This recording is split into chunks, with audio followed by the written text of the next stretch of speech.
Okay. Ready, Gina? We're ready. Well, will the secretary please call the roll? Directors Gunther, Here. Akbari, Here. Huang, here, Reed, Here. and Sethy. This evening, I'll do the salute. Executive privilege. I pledge allegiance to the flag of the United States of America and to the republic for which it stands, one nation, under God, indivisible, with liberty and justice for all.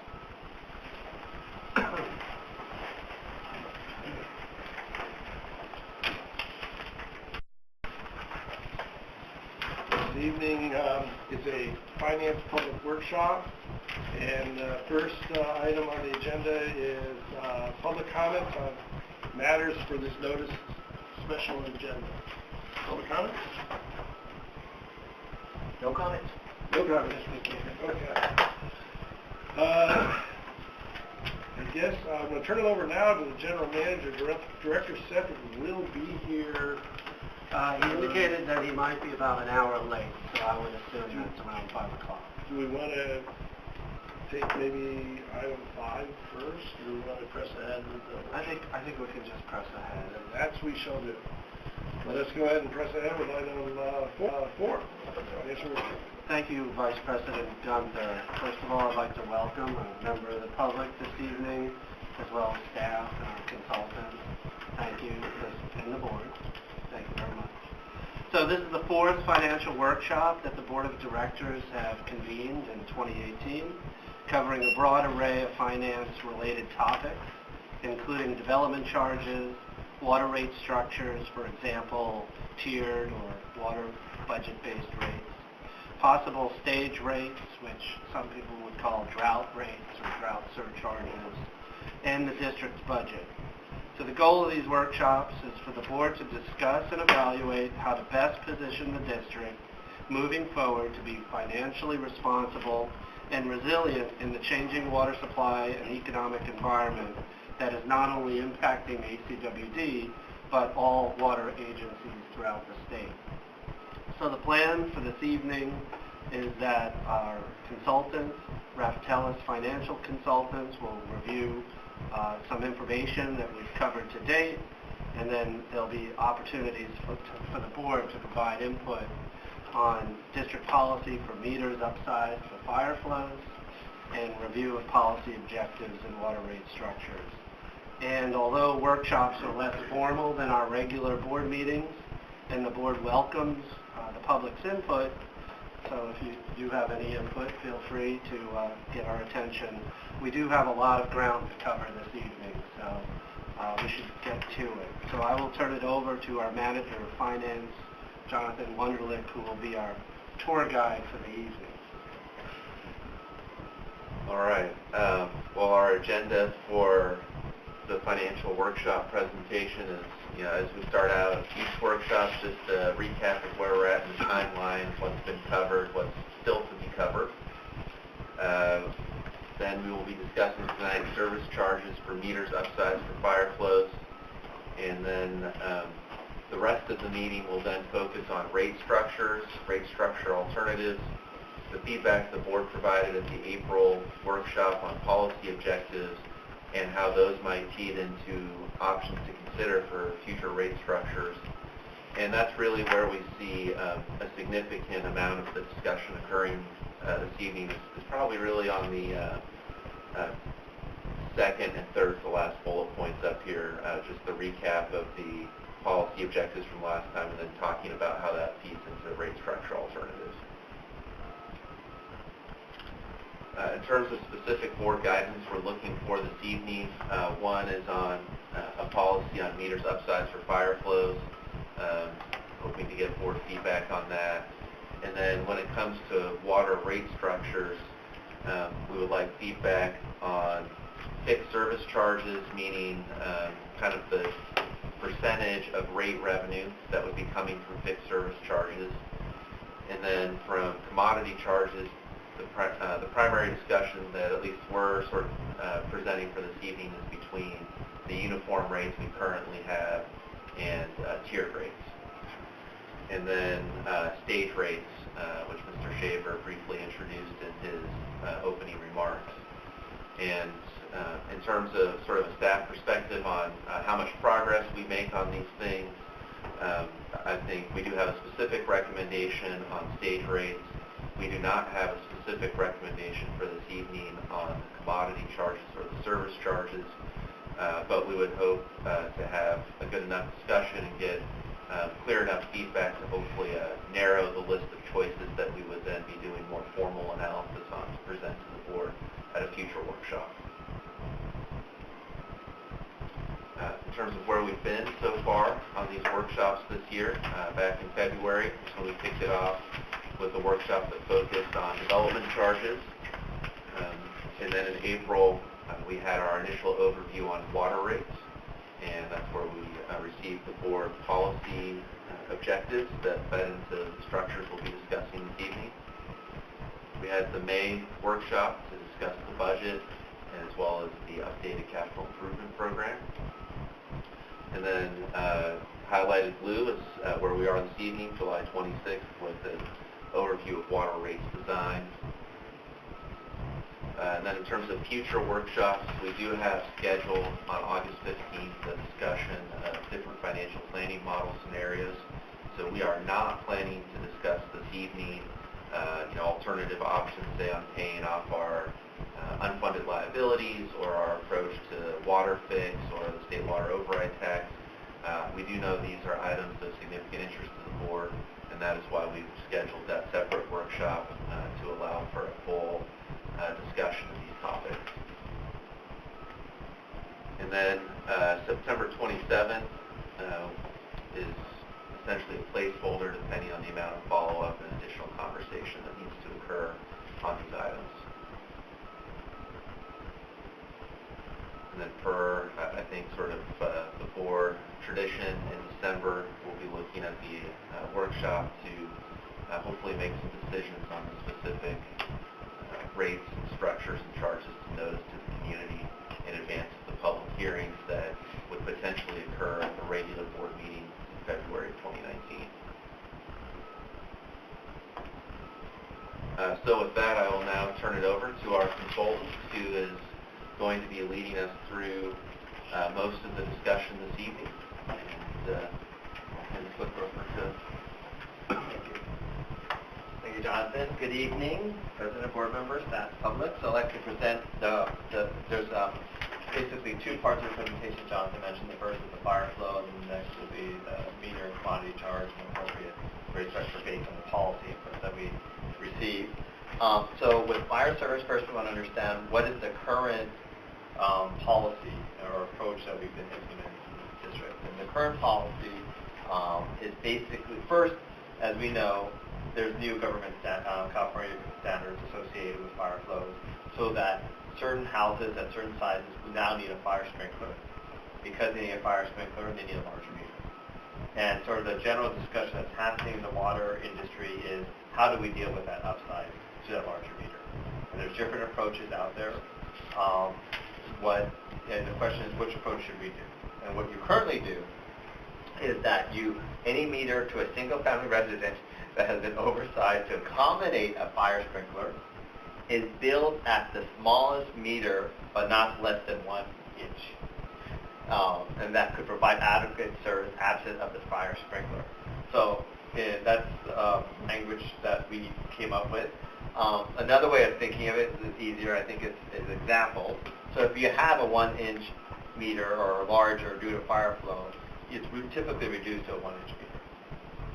So I had, for whatever reason, I have a large house. I got a 1.5 inch meter for the fire service requirements, sprinklers.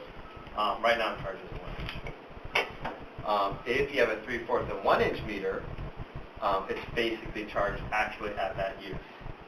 So normally I would just need a 3/4 inch meter, but because I have a fire sprinkler, I'm upside to a 1 inch, and now I'm charged a 1 inch. And so our concern is that what my concern would be is consistency. There isn't necessarily a right or wrong answer here. It's just we want to be consistent with our logic and methodology. So basically, the four options are we could keep the current policy. The second one is that we could charge all based on actual meter size. And the logic or the thought there is that, well, they do receive a higher quality of service. Even though my meter is large enough for fire service, I benefit for that even when I don't have a fire. Because there's higher pressure, I can have everyone come over, take a shower, I can have everything on at the same time, I don't have to worry about pressure. Now, but that person did get a larger meter specifically because of fire service. So the third argument is, well, that fire service actually provides public benefit. I've heard both of these arguments. So by you, my neighbor, aren't having a fire sprinkler, I don't have one, but if his house gets on fire, the fire sprinkler comes on, it helps my house, so that's a benefit. So actually we should charge it based on the lower size, without the fire sprinkler. The fourth option, now this is the most complicated one, is that we could say, well, why don't we do the same thing as option 3, but then let's charge as though if that extra component of fire was a private fire line, and be like consistent with the commercial side of the house. And then as you can see, that gets a little bit complicated, and some more data flushing would need to occur. We need to know exactly what the fire line would be needed, and it would be quite a bit of data intensity. Is there any questions on these four approaches? Or, yeah. I have a question. So I think you kind of implied that the current policy doesn't lend well to, or is kind of is inconsistent, which I understand that. So when we first adopted that policy, what were the concerns that we were trying to address, and why did we kind of allow for that inconsistency? That's a great question. I guess I may take a shot at this. Yeah, sure. Director Weeden on the board when this first came up, and this whole subject kind of surfaced at the last rate hearing, or during the last rate hearing process. A resident in the city of Union City has an 1.5-inch service or meter, and they were wondering why they were paying more for their service charge than, let's say, I do in Union City with a 3/4-inch meter. And when we first did this, it was way back, I don't know, it was probably 15 years, maybe almost 20 years now. And we took the 1.5 meters that Union City was having to put in place, and we said we're going to make that an inch size because it's strictly there for the fire flow. Yes, granted, they get a little more pressure than maybe a 1-inch meter, but insignificant for what they really can use, unless they have like 2 swimming pools, huge property. And then there was the 5/8 inch meter. They were 2 separate charges, and everything was good.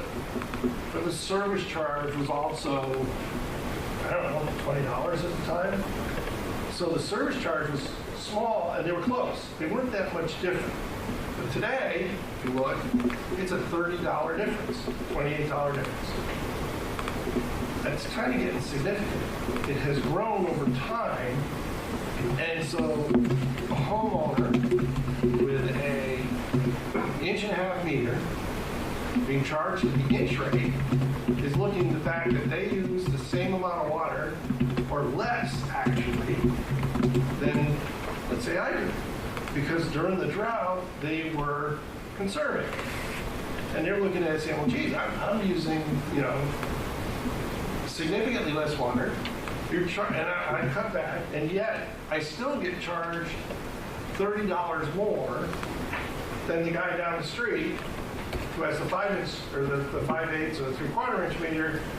And in some cases, in this case, I actually looked up the home on Redfin, and the significance, the difference in the home size with mine and theirs isn't that different. Theirs is newer, true, but the lot size is smaller. The house is a little bit bigger, but there's still only 2 bathrooms.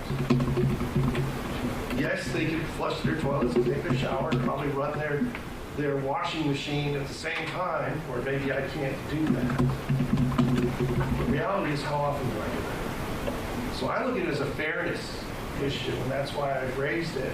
And as we continue to expand on the service charge to cover service charge costs, we have this inequity that I see and this customer sees, and it gets bigger.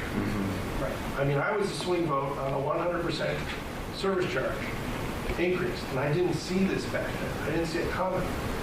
And now I'm looking at it going, whoa, $28, that's significant. Over a year, that's $100. So that's kind of how I look at it. I don't know, John, did I explain it okay? Or? I think you did well. Let me add a little bit from my memory. It initially came to our attention on the connection charges. Historically, for commercial buildings which have fire sprinklers, that was a separate meter, a separate connection. But now the cities would want in and require fire sprinklers in residents. Initially, we went from 3/4 to 1 inch, and then the Union City was, so we even need more sprinklers, so we had to go for 1.5 inch.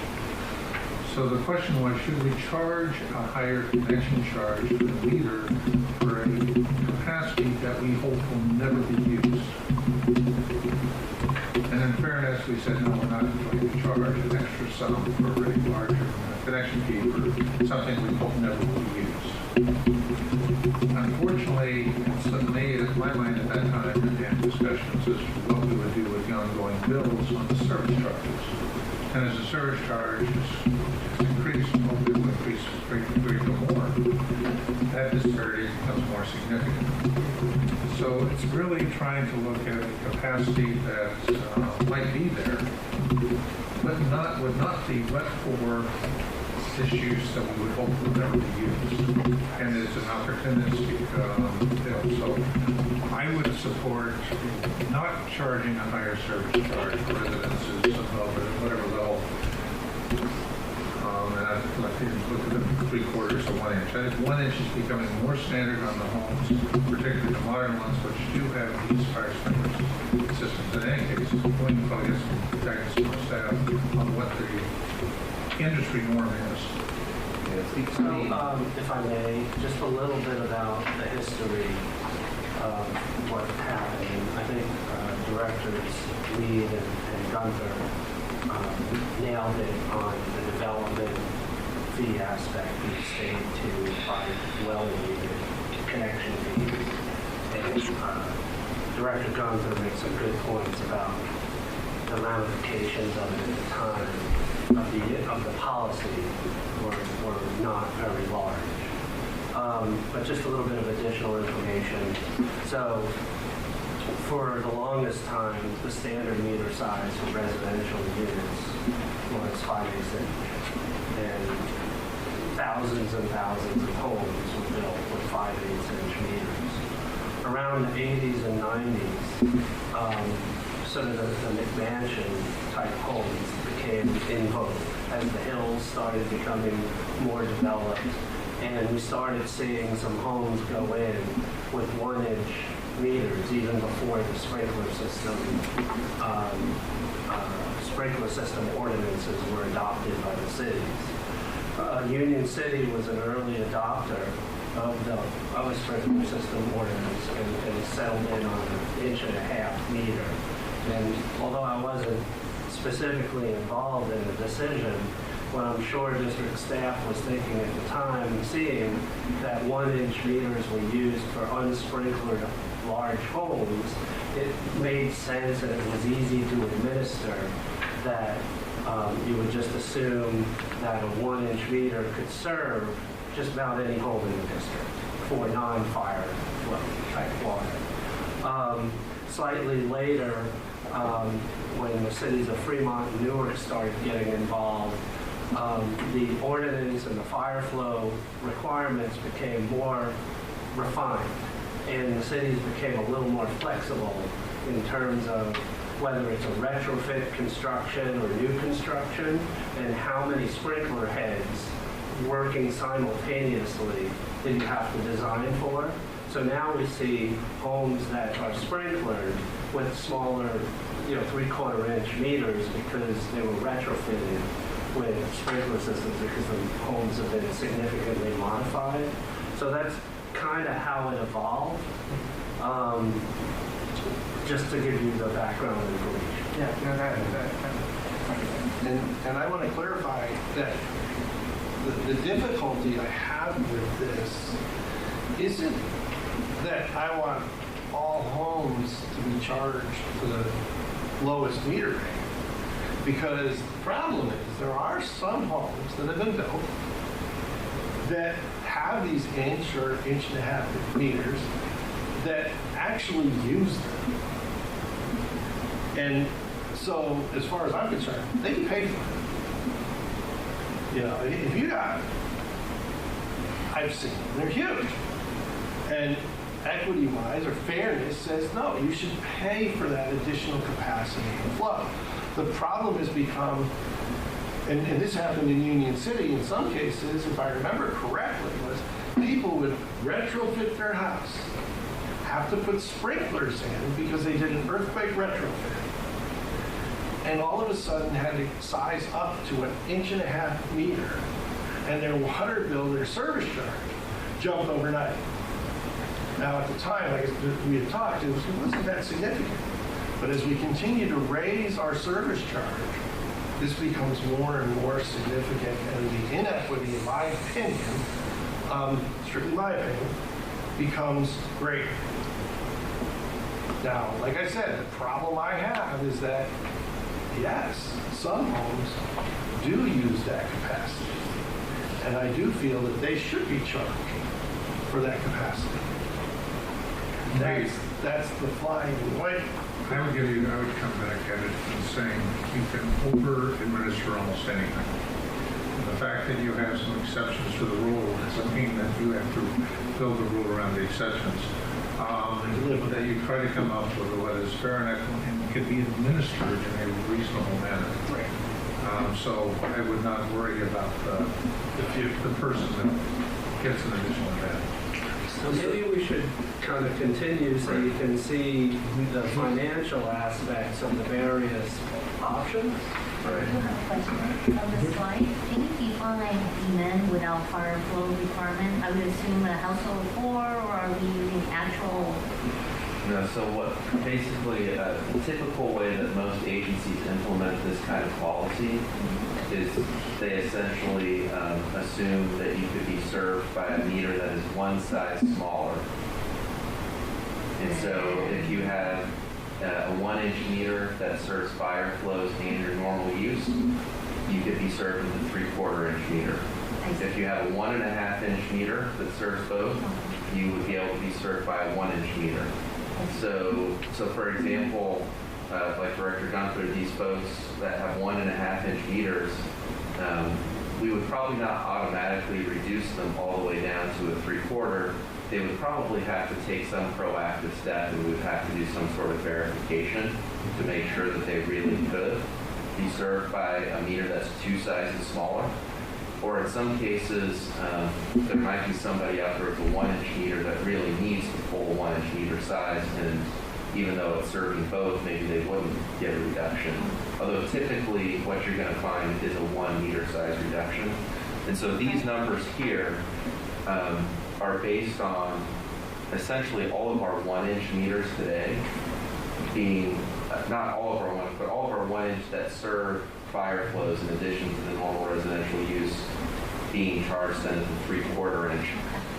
In terms of that row, the second row, charged at actual meter size, would essentially be undoing what some folks receive today that have the 1.5 inches that are charged at the 1-inch. And so, No, I was wondering, how do you define demand without fire flow is based on use, but it's based on meter size? yeah, and typically when we see new homes come in today, including townhomes that are individually metered, it's usually a 1-inch meter, and it serves combined fire flows and domestic use. And if they didn't have the fire flow requirement, then we would probably put a 3/4-inch meter in. Okay, thank you. And we have, I think it's about 6,000 or so of these 1-inch meters that serve them combined. And that's pretty much everything that's going into. So this slide basically, as Jonathan mentioned, the financial consequences. It just shows the fixed charge, only the fixed charge revenue, and using that as a benchmark. And it shows the impact, whether it's a positive or negative, and then the percentage change on that. And you can see now it's only the fixed charge. So if we look at the total revenues, it's a lot less than this. The percentage is in most cases it's less than a 1%. So staff's recommendation is that we set the charge for single-family residential at the smallest meters that would serve the property absent for the need to upsize the fire flow. So as Jonathan mentioned, if someone has a 1.5-inch meter and they have fire service with sprinkler system, they'd be charged a 1 inch. If you have a 1 inch with fire flow, then you'd go down to the next 5/8, 3/4. What about if you have the 1.5 inch, like most of the city properties? Yes, the default is going to be the 1 inch, and then we're going to have some sort of proactive review with those customers to make some sort of determination, because a lot of folks that have a 1.5 inch that serves both, they would have needed a 1 inch. Now it sounds like in Union City they were an early adopter, and there may be groups of homes in certain areas we can look at. But today, if somebody's getting an 1.5 inch as a new connection, they probably would need the 1 inch. Okay, and actually I'm quite fine with that. But if there was a method where we could, and I'm fine with the customer being proactive or having to do some degree of showing that no, they don't live on 6 acres of land that's, you know, running an orchard, right? That no, their house is smaller lot than mine and 2 bathrooms. That should be the level. So I guess that, I don't know how much work that would entail. I think what we could do is, I think we pretty much know the areas that were early adopters, right? Yeah, we know those areas in Union City. Right. There's going to be individual services sprinkled throughout the service area. They're going to be sort of questionable, maybe on the bubble, but in terms of that early fire code requirement, we know where those areas are. And then the ones that are sprinkled, excuse that choice of word, the ones that are scattered around the service area, there's probably a pretty good chance that there was some unique conditions that led to a larger installation. Because there's a big difference between an 1.5 inch meter assembly and a 1 inch meter assembly. And I kind of believe that a lot of this just came from when Union City first started. They started on the 1.5 inch, and it has since dropped. And those can be easy to track. So if there is a grouping of those meters, we could look at potentially kind of just giving them a pass, so to speak. If they're modest-sized homes, it's tract development, they're all pretty much the same. We just would want to take a look to what the financial implications of that would be. Probably not very large. There's not a ton of these. They're already charged at the 1 inch rate, so it's not like we're taking them from 1.5 down to 3/4. And they're, I mentioned there are about 6,000 of the 1 inch today. I think it's about 2,000 of the 1.5 inch. And so it is a much smaller number. And so, it might be a couple 100,000 more than what's shown, but it's not going to like double or triple, what's been shown. That said, because revenue has to match costs, there are implications to your overall rates should the board elect to go with that alternative. And that's specifically a 1% decrease in revenue, roughly. So what we would recommend is that would be accounted for in the next rate increase. And that any change that the board wishes to make would also go into play at the time of the next rate update. A couple of quick thoughts on this. One, I think that they're using a 1 inch standard. If you have a mechanism or a published standard criteria that you use for making your evaluations, and people could make an appeal on an individual basis that they should get a lower rate, that allows then the individuals who come to the district and say, with this number, I think it should be lower. So you can do, that would be one way to not have to go through and make uniform and universal changes. I think we could do it in some areas of large tract form sections that were all built to run the inch and a half inch meter. However, if there are scattered throughout Union City, the homes that were retrofitted, that were forced to go up to that inch and a half, that's what would have to be individualized, identified. But if we're talking about a simple standard one inch, and then on an exception basis or on an appeal basis, individuals who come in and appeal.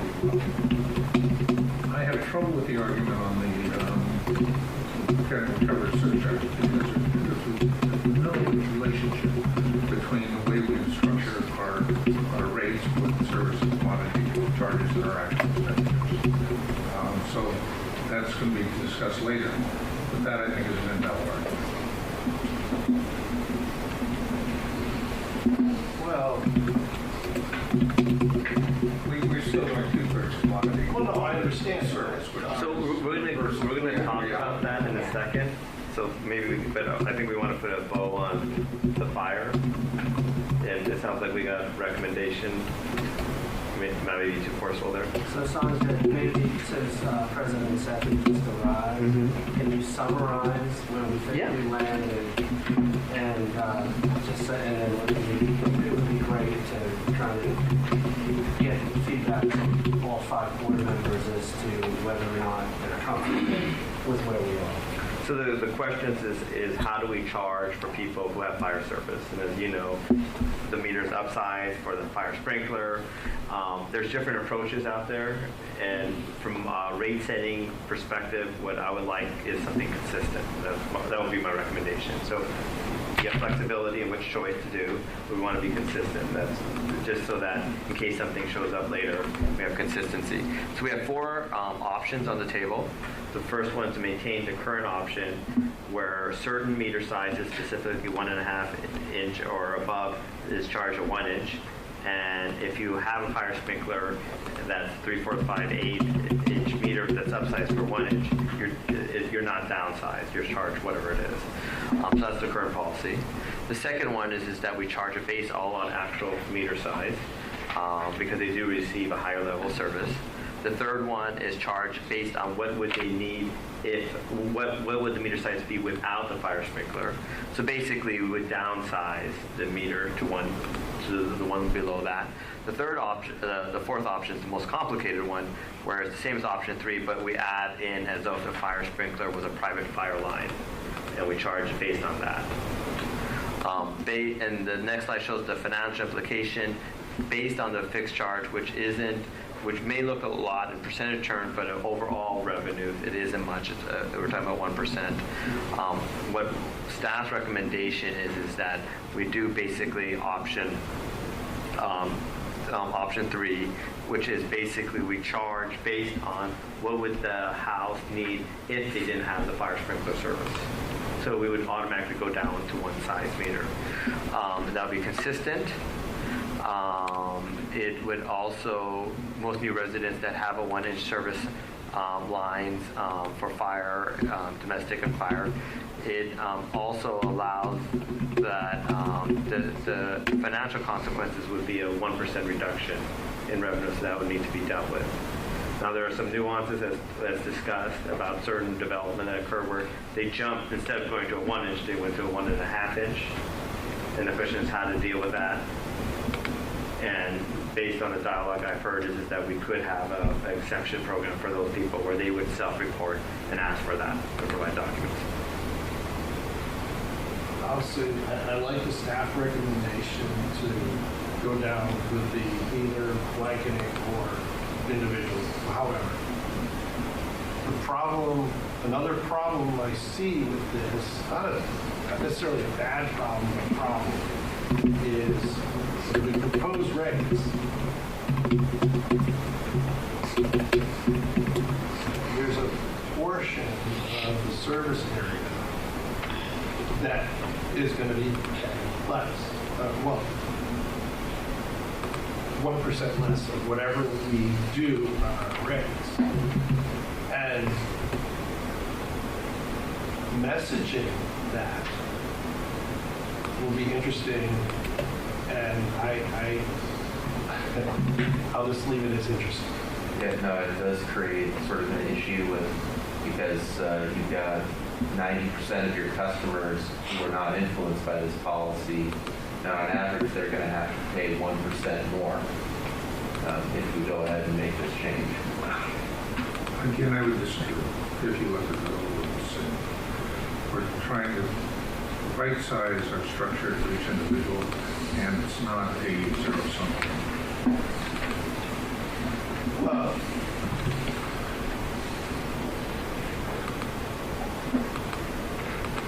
Yeah, so it's going to be difficult to message, but I think it's the right thing to do. It's going to be difficult to message. I'm thinking we can think about messaging later once we decide on path forward. I like the staff recommendation. I actually probably see it a little bit differently. I see it as actually a reallocation of the cost based on the actual need versus overcapacity. So it's just a slightly different point of view. Instead of someone else paying more, it's probably in a way it's more fair distribution, because that customer, even though they should have a bigger size meter, right, is actually not using that much water, right, not up to the capacity. So I better call it reallocation. I like staff recommendation. I think it's fair, it's equitable, and hopefully it's not that difficult to administer. I like the appeal process, but I am a little bit worried about that process in terms of people retaining the system. Because the meter is there. I understand most likely there are technical issues why we can't swap out the meter to a smaller one, but that would be great. So, no, staff recommendation I think makes sense. Yeah, in terms of technically, like in the rate system, for example, it shouldn't be too difficult. No, I mean physical, mechanical. But the other thing I wanted to point you to is sort of the second sub-bullet, and that is on the commercial side of the house today, the way those systems are set up is a separate line for fire service, and that separate line is not charged for the full system capacity costs like we do with sort of the normal meter charge. And so from that perspective, it also helps us bring some consistency across, not just for all sizes of residential meters, but also consistency between commercial and residential. Well,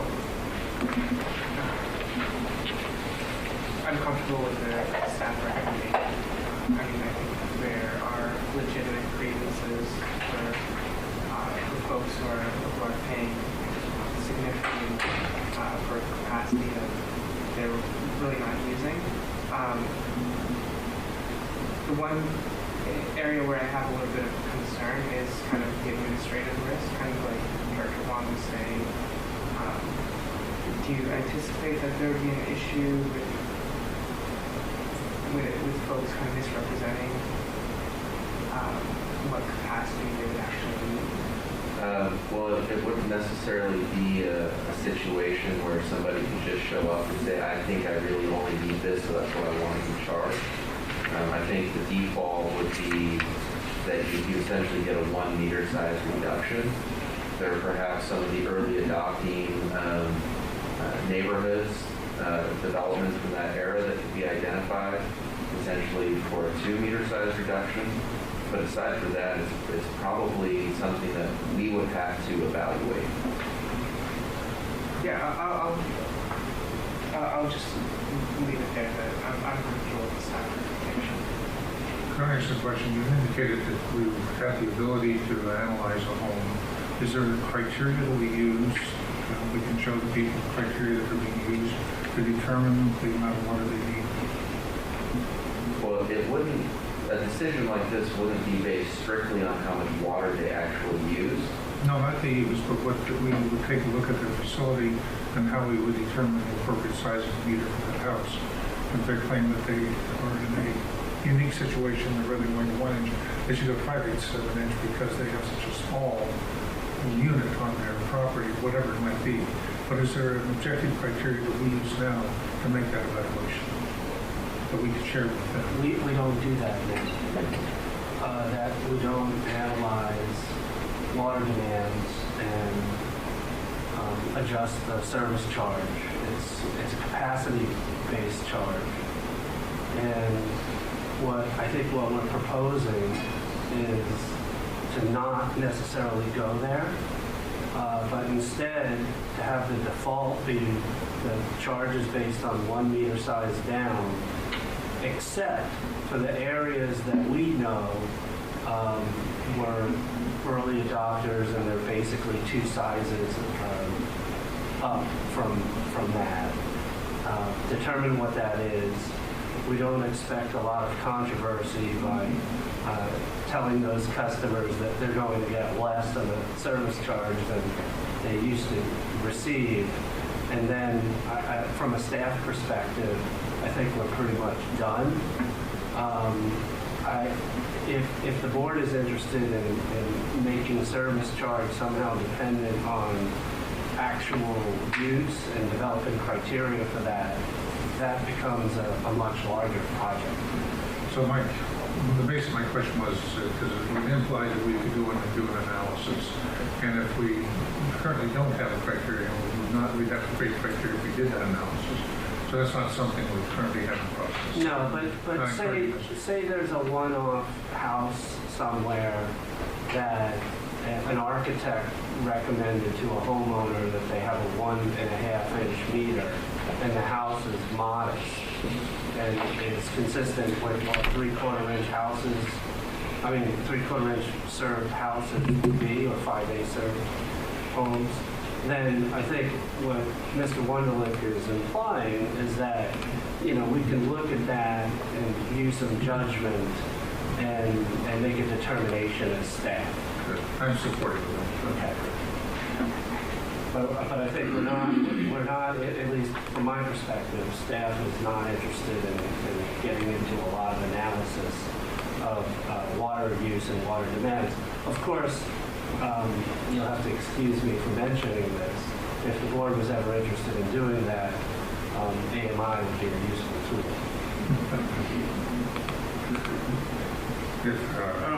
Sanjay, thank you for your recap. I went through the presentation pretty thoroughly the last couple of days, so I'm supportive of the staff recommendation. Okay. All right. Sounds good. So the next part is the rate structure overview. This is the bulk of our presentation. There's a lot of information here. The first part are slides that I presented in the past with you, so I'm going to be relatively quick here. Just to frame the issues about the different types of rate structures. I know different people have different opinions about these different types of rate structures, which are valid, but these are just policies. We're just going to go through them really quickly. So I want to get into the meat of it, which is the actual rate structures and impacts. So the different types of rate structure. So there's the first one, is a flat rate structure. That was the most common rate structure before we had meters. Still common in certain parts of California. It's basically, you can think of it like Netflix. I used to say cable, but now everyone has Netflix. So $9 a month or $11 a month, you can binge watch as much as you want. You don't watch any at all. Revenue stability for them, easy to understand. Of course, there's no conservation, equity associated with that kind of rate structure. The next one is a uniform rate structure, which is what you have right now. You have some revenue stability, and these are all relative to each other. So, so you have to think of it from that perspective. Because one piece argue, well, uniform's not that much revenue stability, but it is more revenue stability compared to inclining or other types of rate structures. Administrative ease, easy to understand. Conservation signal is slightly weaker compared, again, relative to the other ones.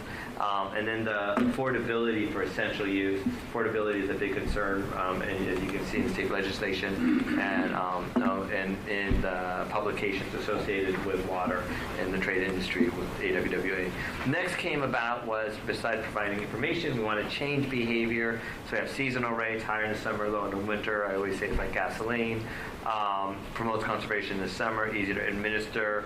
Some revenue stability because you collect most of your revenue in the summertime where the use is high, and if it's a cool summer or a hot summer, you'll have a lot more revenues or less revenues. This rate structure is more common in the Pacific Northwest where the water supply actually shifts and changes. So if you have one constant water supply throughout the year, it's not as common. Next, we have inclining tier rate structure. The most common rate structure in California, 67% of basic agencies have this kind of rate structure. Promotes conservation, affordability for essential use, ease to administer, ease to understand. It does target larger users, so some people feel concerned about that. There are other concerns I've heard people argue about, whether defensibility, legal, so these are all valid concerns out there that people have about this kind of rate structure. The next one is, this is an unusual rate structure in the sense it's called excess use, not common in California, common in the Midwest, where basically the tiers are tied to your average winter use. So you look at how much water someone uses in the winter time individually, and the tier width is based on that. And the idea there is that you're trying to capture those who peak. So if you use the same amount of water in the winter and the summer, you're basically a uniform rate structure. But if you use a lot of water in the summer and not so much in the winter, then you're going to be paying a lot of that excess capacity that's needed. It's common in industries where there's lots of different types of users, and you just want to have that signal, make sure people pay for the additional capacity, diverse. So promotes conservation, affordability for essential use, fair among diverse customers.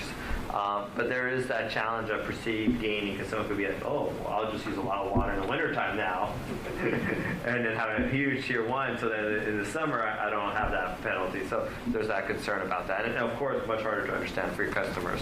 Real quickly on the excess. Yes. On all the other ones, you also talked about the potential administrative costs. On this one, I think it's pretty safe to assume that that would be difficult to administer. Correct. Yes, you're right. I should have that there. The administrative costs would be high, both in customer understanding and then also the billing system.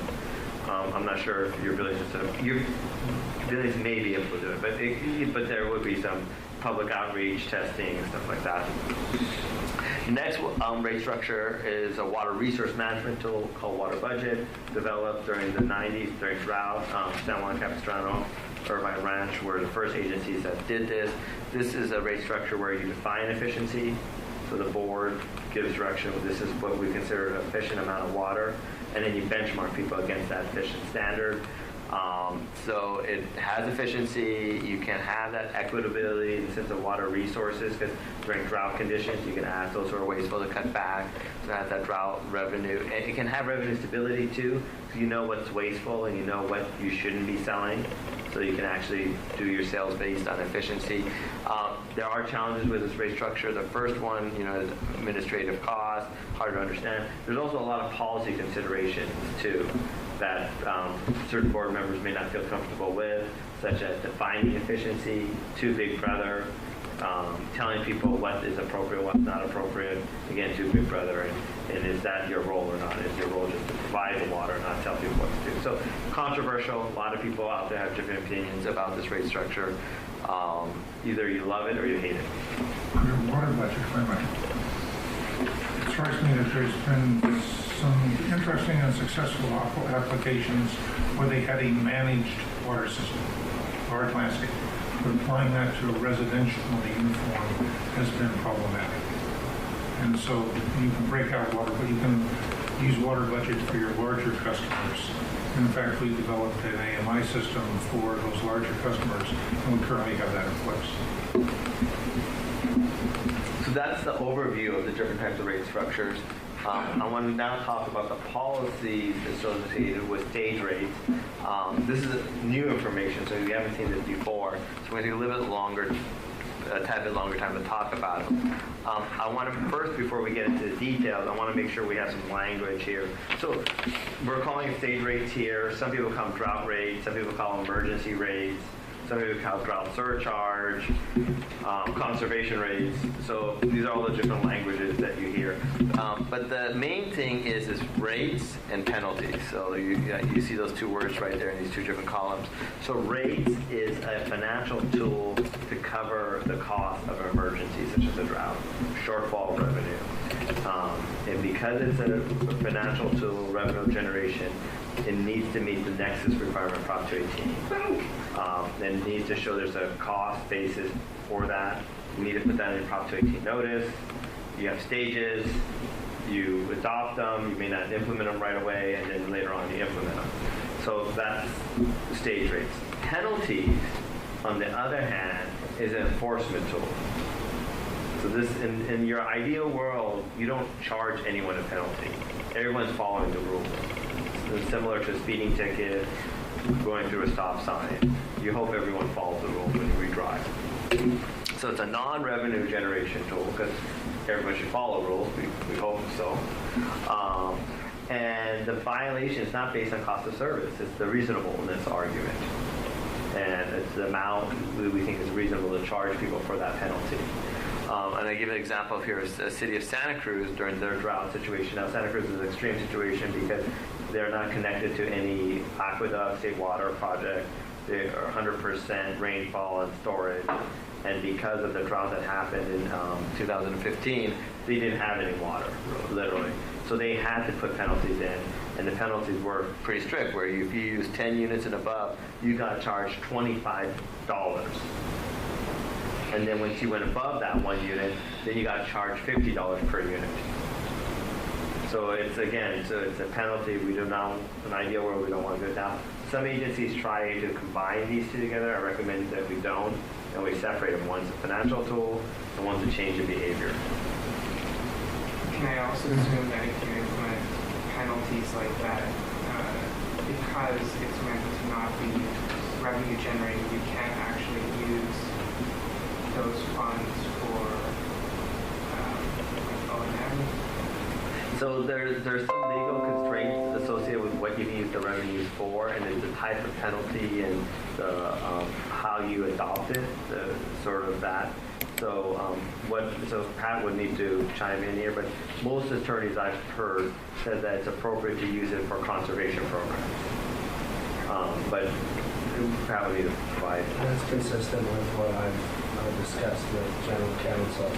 The other thing about the penalties to be aware of is East Bay Mud had penalties in their rates, and as a result, when ACWD receives a Public Records Act request to divulge water use by particular customers, we're not required by law to respond to those.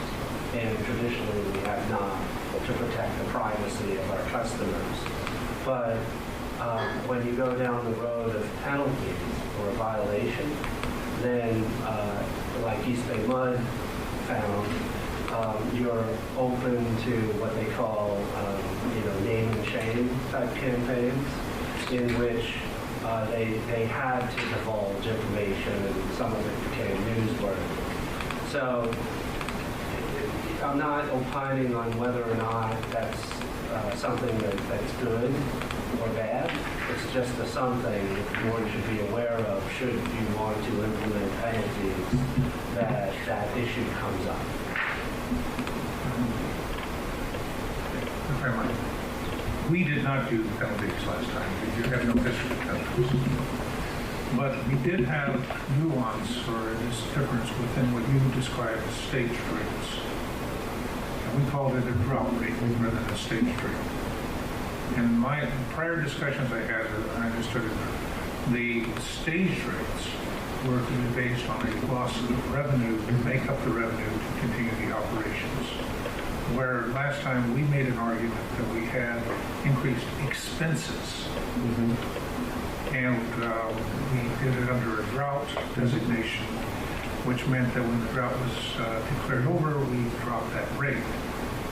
And even though we claimed that we needed to spend money to purchase excess water, in truth, not $1 of the $12.6 million was used to purchase more expensive water. In fact, our costs went down because our requirements to purchase San Francisco were reduced by 10%. So within the discussion of stage rates, I think it's important for us to look at what the rationale for the rate is and not call it a drought rate, but call it a revenue-based equalizer. Yeah, in whatever language you want to use is, but stage rates could be used to recover additional costs. So if you thought you were going to have additional costs at certain stages of a drought, in addition to recovering the lost revenue, the rate would also be set to generate sufficient revenue to also fund those additional costs. And that would be a more, I don't disagree with that if that were to occur, but the reality is our problem is the loss of revenue because people will stop using water. And you know, the challenge is always with these droughts is we really don't know what people are going to do. You know, I mean, could be other contingencies beyond drought, but I mean, because I mean, from my understanding, you're doing the AMI now, or you're.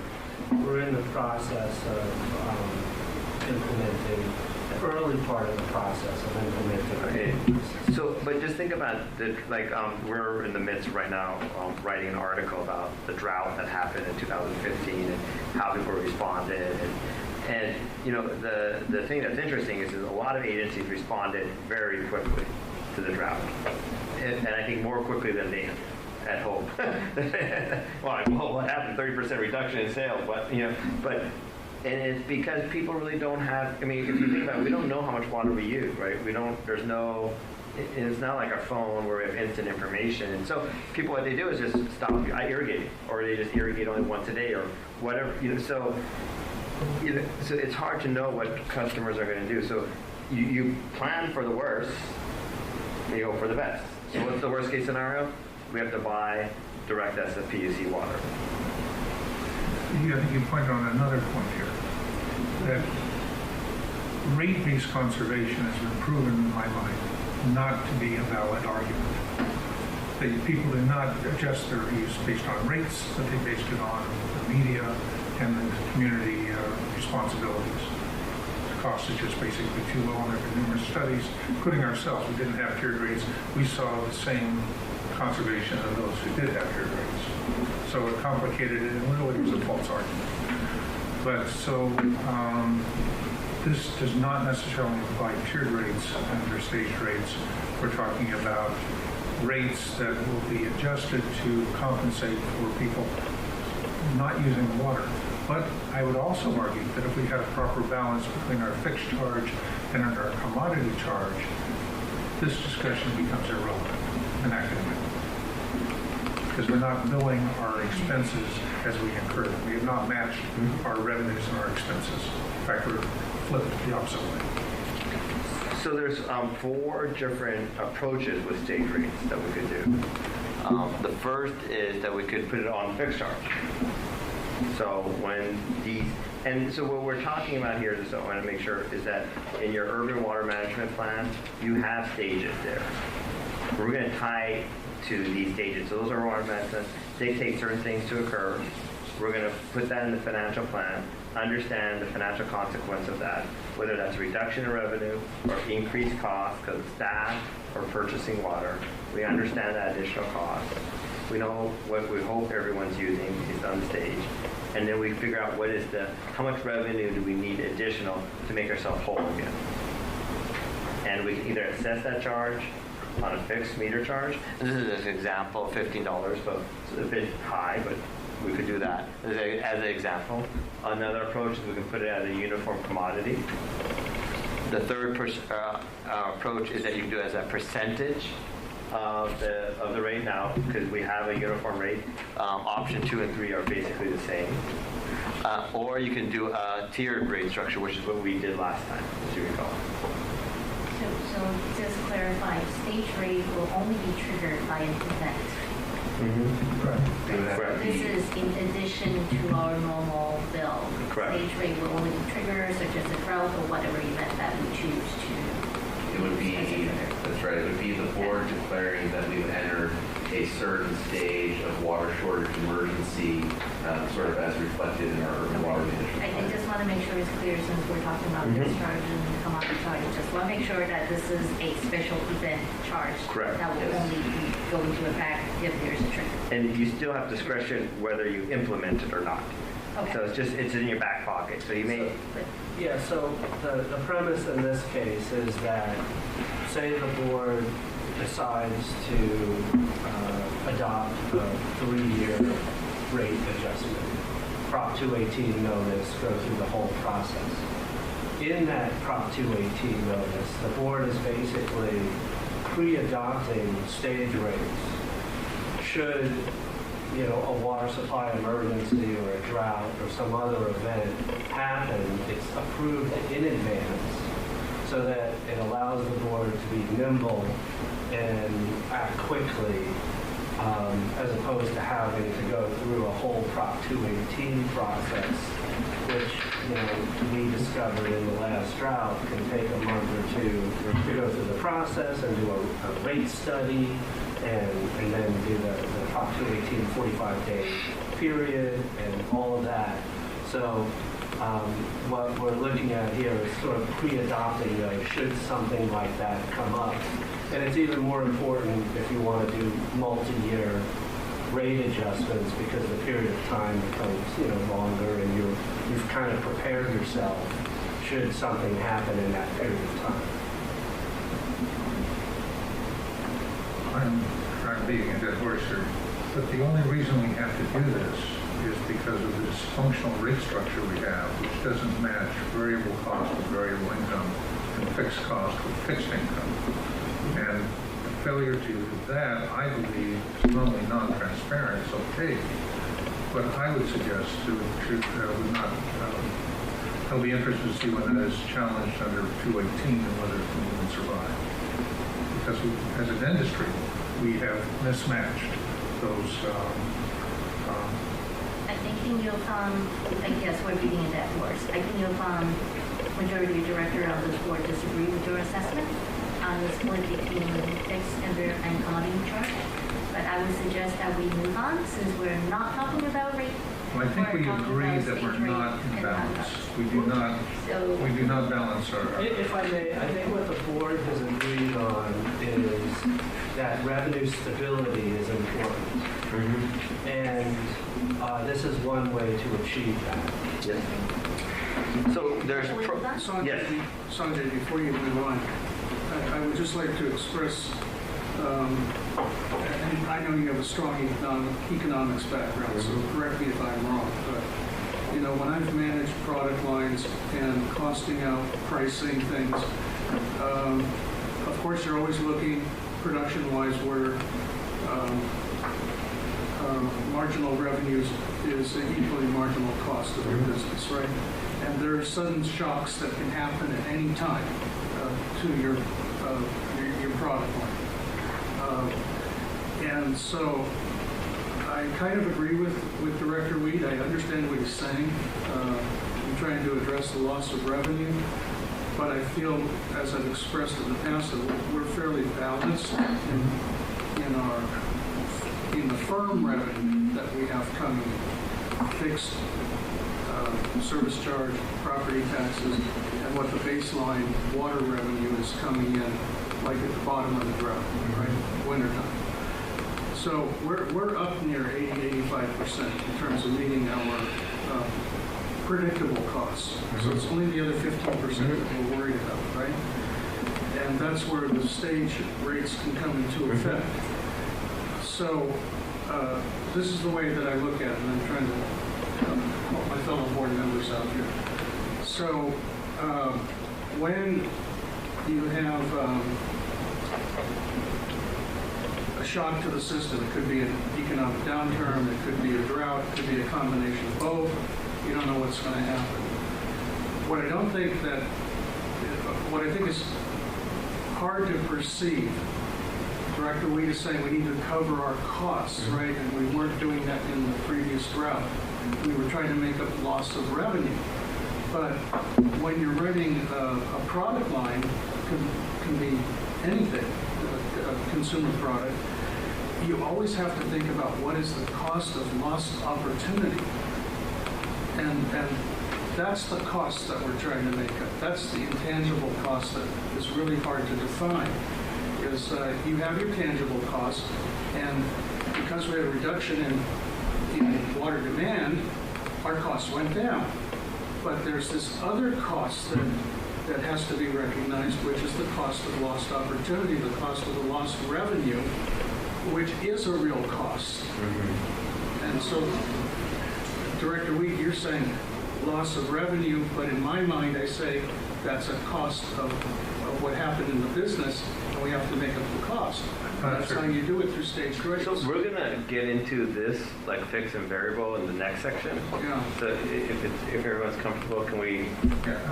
It's a complex thing to think about. Yeah, we're gonna dive into this. What I like to do is just go over the different options, pros and cons of stage rates, frame the issue, and then the next part of the presentation, we're gonna get into fixed, variable, and sort of the pricing policy objectives that you provided. Not at this time, but I look forward to discussing how opportunity costs may not apply in utilities as they do operations. So Water's a commodity. So with the, and also I had very strict orders to try to end this meeting before 8. So I'm pushing us along, even though we do have a little wiggle room, but I know time is going to evaporate very quickly on us. Giants game starts at 7:05. Oh, okay, well, we're going to be done at 7. It's good to have goals. It's good to have goals. Shall we? Yeah, so so these are the policies, again, pros and cons. So monthly fix, we're going to get that money, simple to understand. Of course, it's not tied to use. Customer impacts associated with affordability is high, and those who use a lot of water, are not really assessed. Everyone's paying for it, and we're all in the same boat off logic. And that's why you would do it. Yes. As we're going through this, can you also just kind of lay out maybe what percentage of agencies that have adopted stage rates in California have adopted each rates? Yeah, as a percent, many agencies are interested in stage rates. I don't know in California how many have adopted them. A lot of the clients, the agencies we work with, have looked at them and adopted them.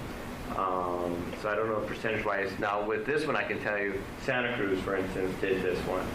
But the reason why Santa Cruz did this one is that people there don't use any water. I mean, I sort of joke that people don't take showers there. I mean, the average use of water is 8 units a month.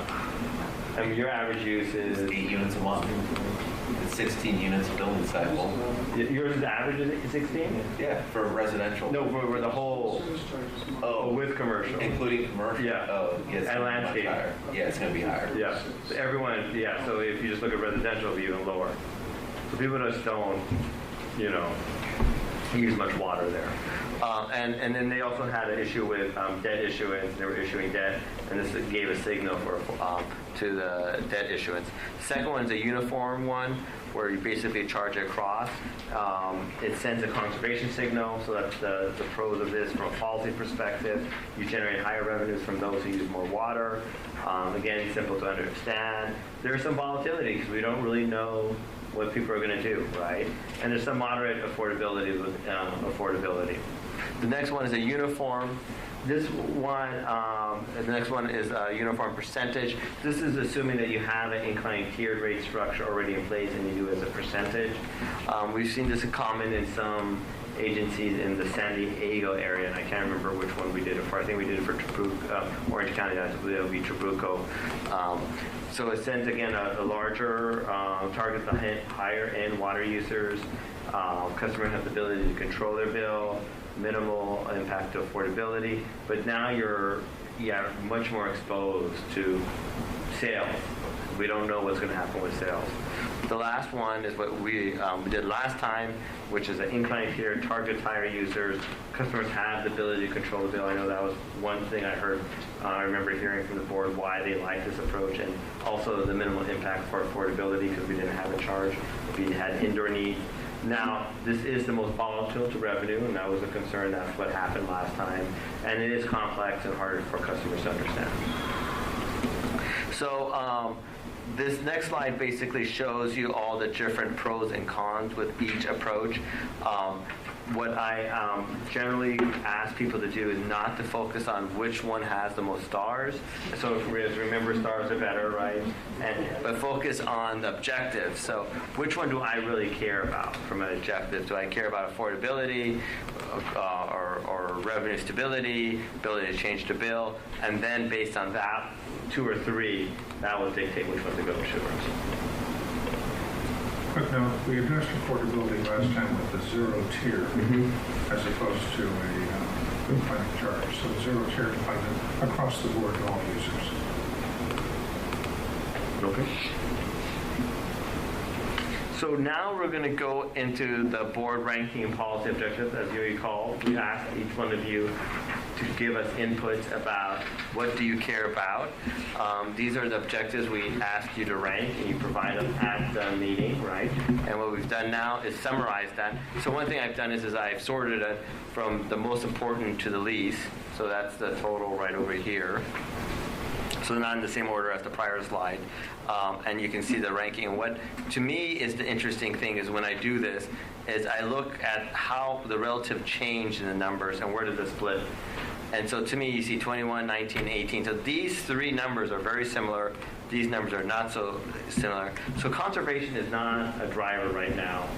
It doesn't mean that it's not important, but that's not the driver of the study. So really the driver of the study should be equitability, funding mechanism, and affordability. Those are the 3 sort of pillars, I would say, that should drive us in whatever rate structure we do.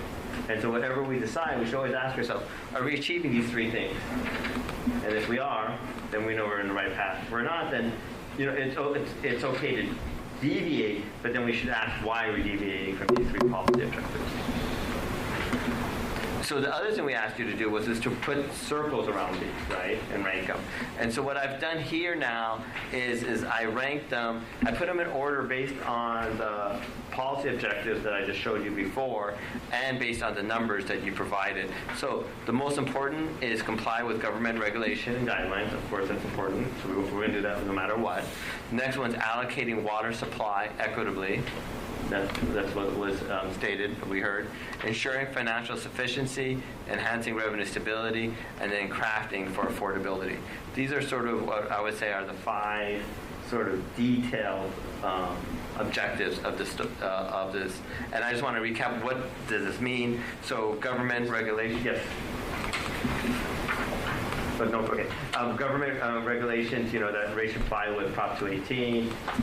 We'll definitely do that. Allocating water supply equitably. So we should look at our water supply costs, the different sources that we have available, and allocate that balance with priority of use. So pretty much, you have the, groundwater, and you have the blended with SFPUC. You have State Water Project, and then you have a couple of other sources. I'm spacing out right now on them. They're the Lakeville Valve. The Lakeville Valve, thank you. And there's another one that's a minor one. We would say all those sources of costs are sort of relatively similar in cost. The one that's really that jumps up is direct SFPUC. Right now, of course, you're not close to that demand, but if everyone, for instance, used 16 units, if every customer in the residential used 16 units, we would expect that you may actually have to start purchasing. Now, the average is 16, but that means a lot of customers don't use and some don't. But if everyone used 16, then you would have to start buying direct SFPUC. So that's sort of, we just did that as a side analysis. The next one is order of importance for health and safety, as I mentioned. Then the next one is financial sufficiency. So this is where the rate structure should fund the cost of the service. And so we should be meeting our O&M capital, meaning reserve targets, debt obligation, and conservative estimates should be used for shortfalls in revenue. So we should be conservative in our projecting. So plan for the worst, hope for the best. Now, revenue stability, now that's the fixed and variable charge that Director Weed's been talking about. And we want to, look at that generation of how much revenue we collect on the fixed and variable. We want to take into account that some of the sales are we would call hardened sales in the sense that we anticipate this to always occur every year. because people need water for indoor needs. But we want to be able to manage that and with demand. So if things change significantly, we're financially fine. And how do we deal with that? Next one is affordability. So we want to, as much as possible, maintain the price of water affordable for essential use, which is for health and safety, at the lowest possible, with consideration, of course, industry needs, industry guidelines, and regulatory requirements. Okay? So these are the outcomes. Now the next question is how do we, these are our objectives, what do we need to do? Well, comply with regulatory requirements, comprehensive rate study. That's why we're here today. Allocating water supply equitably. We should look at the unit costs and bundle them together. We've just done that. Evaluate financial sufficiency. That's good budgeting practices, which Jonathan and Michael have been doing, and Mark. And then also, of course, reserve policy, which Jonathan presented. Enhancing revenue stability. Well, there's really two folds there. One is we could increase the fixed charge. That would help with revenue stability. The other one is that we could have stage rates. And that would help also with revenue stability. So we have really two choices there and to do that. And the last one is crafting affordability for essential use. And really the way to achieve that is twofold. One is we could have a tiered rate for affordability, not for conservation purpose, but just for affordability. Or we could lower the fixed charge. Now, as you can see, there's some contradiction here, I'm saying, right? And so there's this balancing act that needs to occur. But what we're saying is should we increase the fixed charge, or should we have stage rates? So that's sort of the policy consideration. Or, and then for affordability, should we have tiered rates, or should we lower the fixed charge? And this sort of shows sort of the combination of all four. So option one is that we could have basically established tiered rates, and we could increase the fixed charge. So that would help with revenue stability, and by having tiered rates, we try to achieve affordability. Now, there's a yin and yang there, as you know, right? Because we can't increase the fixed charge too much, so there's a slight increase. Option two is we can have the same fixed and variable revenue with tiered rates, but we establish stages. And now option three is that we can decrease the fixed charge, still have uniform, so that's for affordability, and have stage rates for the revenue. Now, of course, if you notice, there's a quadrant there where we can't have, which is increase the fixed charge, decrease the fixed charge. We can't do both. May I suggest another alternative? Bill the fixed charge to the property owner and the commodity charge to the consumer for repair, which is legal and being done. That's a discussion for later session, But it suppresses the option for affordability. Yeah, and to me, that's more of an implementation. I would put it as how you want to implement it. This is more of the rate structure. So you could implement that if you want to, but that's an implementation and less than a rate structure. If I could just make a couple of comments. One, we're going to present tonight a few different options. Obviously, there are a lot of different ways of slicing and dicing these options. This is just supposed to be illustrative, so we can have some discussion and see what the preferences of the board are. We're not necessarily expecting that one of the options presented tonight that everybody will say that's exactly what we want. We're just hoping to get some good information towards what an eventual rate structure might look like. More specifically, though, as far as billing the property owner on the one side and sort of the account holder on the water use, just to keep in mind that for our single-family residential customers, the property owner and the account holder are almost always the same person. Fine. Yeah, exactly. So the water as a commodity is a relatively low expense. Sure. So what we do next is based on the policy objectives that we identified. You told me which are most important. Based on the different options we have, which one of them, of course, is your current, then I put my professional judgment here. on the ranking. So I don't put half stars, as you may recall. I put full stars. More stars are better. And this is a relativity, again, game, not an absolute game. So I can design rates that meet all of these, so that's why they all have 4 stars. That's not a problem. Equitability with water supplies. You notice I put them under, I gave 4 stars with the 2 tiers and 2 stars with your current uniform, because we can allocate water. We could have a tiered rate structure, and the one that I'm presenting does do that. We're not putting the higher cost of SFP you see in tier 2, but the breakpoint reflects that. So we could have that if we wanted to. And as a price signaling, again, that's that sort of that economist perspective, that we're just telling customers, hey, everybody use this water. This is how much it would cost. Now, you may not have that cost, but you're just giving that information to your customers. So there's lots of people, some people think that's a great idea, some people don't think it's a great idea. And so it's up to you. Currently, it's not included in our plan in It's beyond any, it's not included in any of our options and plans to either purchase more than the minimum consensus what we use. So let me just ask for a point of clarification here. Are we talking about 2 tiers with or staged rates of any form, regardless of whether we're in a drought or out of a drought, or is this only adopted when we have an emergency? So as Jonathan mentioned, there's lots of different ways to look at this. What we're going to be illustrating today is a stage rate that's uniform. So it's a certain 70 cents, 30 cents specific. So it's always effective? No, only during droughts. The stage rates would only be in place during droughts.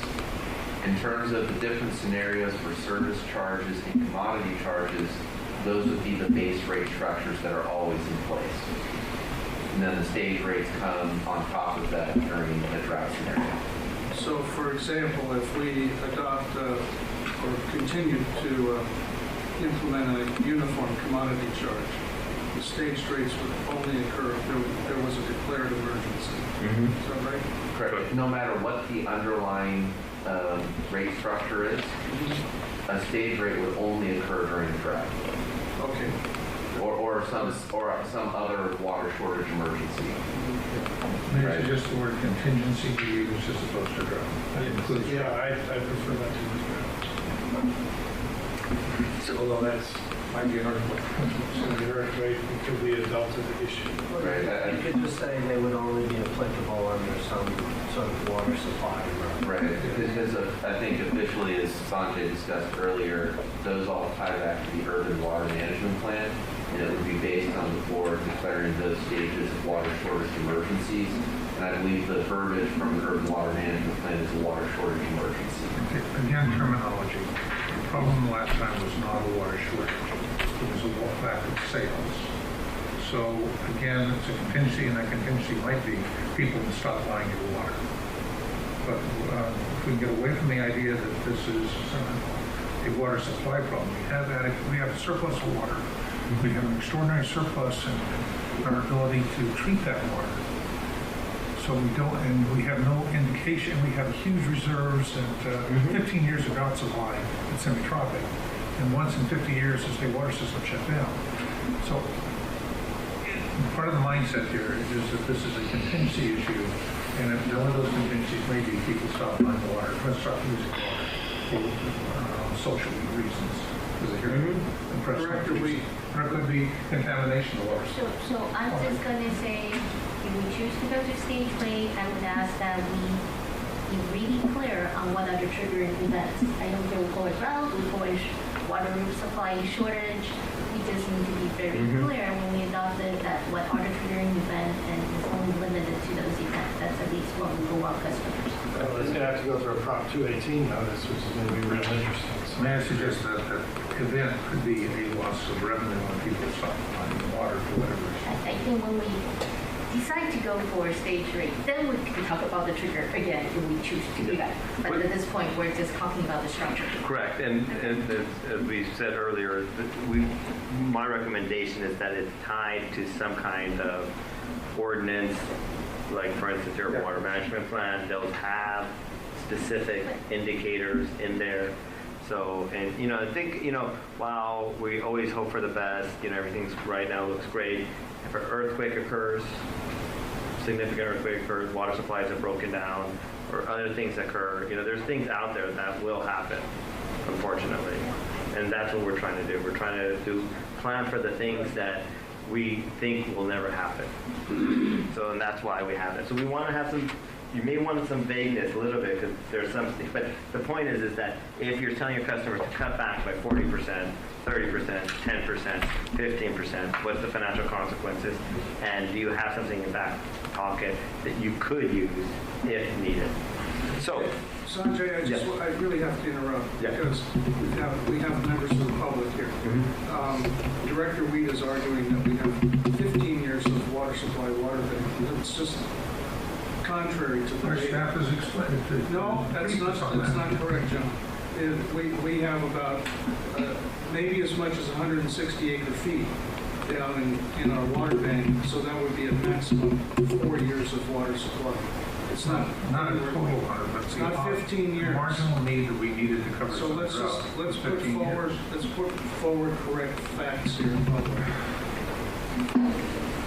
So the third column is enhanced revenue stability.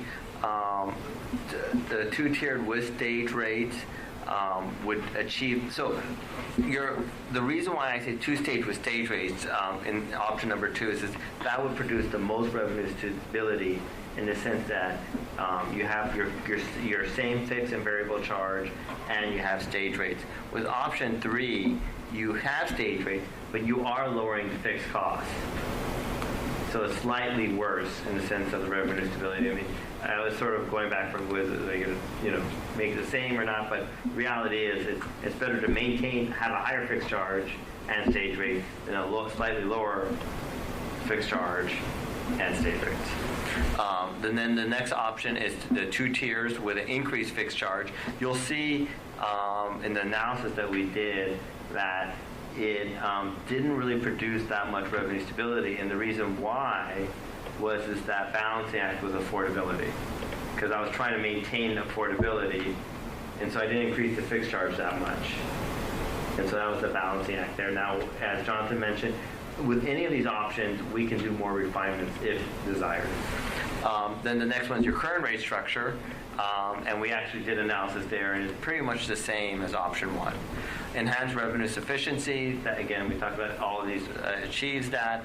And then for affordability, the best rate structure would be basically a tiered rate, would be lowering the fixed charge, option number 3. If you lower that, then you'll see the results that we show. Those who use low-end water use will see a benefit associated with that.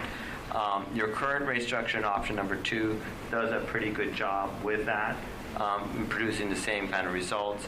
And then option 1 would do the least because you're increasing the fixed charge. So it boils down to these are the different policy options associated with the approaches, and these are the 3 sort of major policy objectives that we should be thinking about. So with Tier 1 affordability, if we do tiered rates, how do we do the basis for that? One way is looking at average winter use as a customer class. Another one is to do some kind of indoor proxy budget of saying how many people, the average household, or proxy of household, 4 people, 55 gallons. There's pros and cons with these different approaches. Average winter use, simple to understand. One of the challenges with that is that people may be irrigating during that time period, so it's really not necessarily indoor needs. And there's a potential volatility associated with that when we update it. The indoor one is sort of nice because you can mirror with the state regulatory requirement that just got passed. And well, let's do 4 people, 55 gallons, and as the state changes, we can change that. So now we're going to get into the details. Yes. If I could stop you, I think President Sethy, if you were interested this having a break during the meeting. That would be sort of the optimal time, and then you would come back and sort of get to the meat, I think, of the evening discussion of going through the specific examples and seeing how folks feel how those different specific examples impact the rates. Why don't we do that? Before we break, do you have any comments as to the public here? Yeah, I was going to cut out before everybody cut out. I was going to say no. The only thing I thought of during the course of the discussion, because there's a lot here and a lot that I don't fully understand, but it's been very helpful to hear all the options and reading these possible options. The one thing that's stuck in the back of my mind, we have a contingency, I guess we're calling it now, and that's arising. It's going to take you some time to determine if you're going to declare a contingency. And it seemed to me that some people react to contingencies faster than others. I was wondering if there's any possibility, maybe too complex to implement, maybe it's inapplicable, but to give some credit to users. I'm thinking of users as opposed to the board and the water district.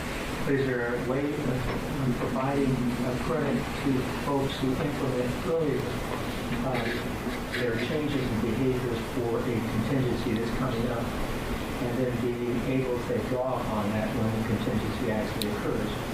So that's just the idea that you react earlier, maybe not as hard pressed. And I was thinking about this thing that's come up now about 50 gallons per user. I don't know. It kind of frightens me because I've been measuring our usage, and we don't use 16 units. We use about an average of 7 or 8 units.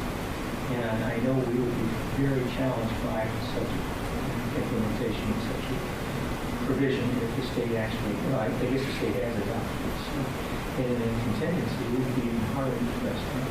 I was just thought of it like a conservation bank. Yeah. That you draw on in the future. Yeah.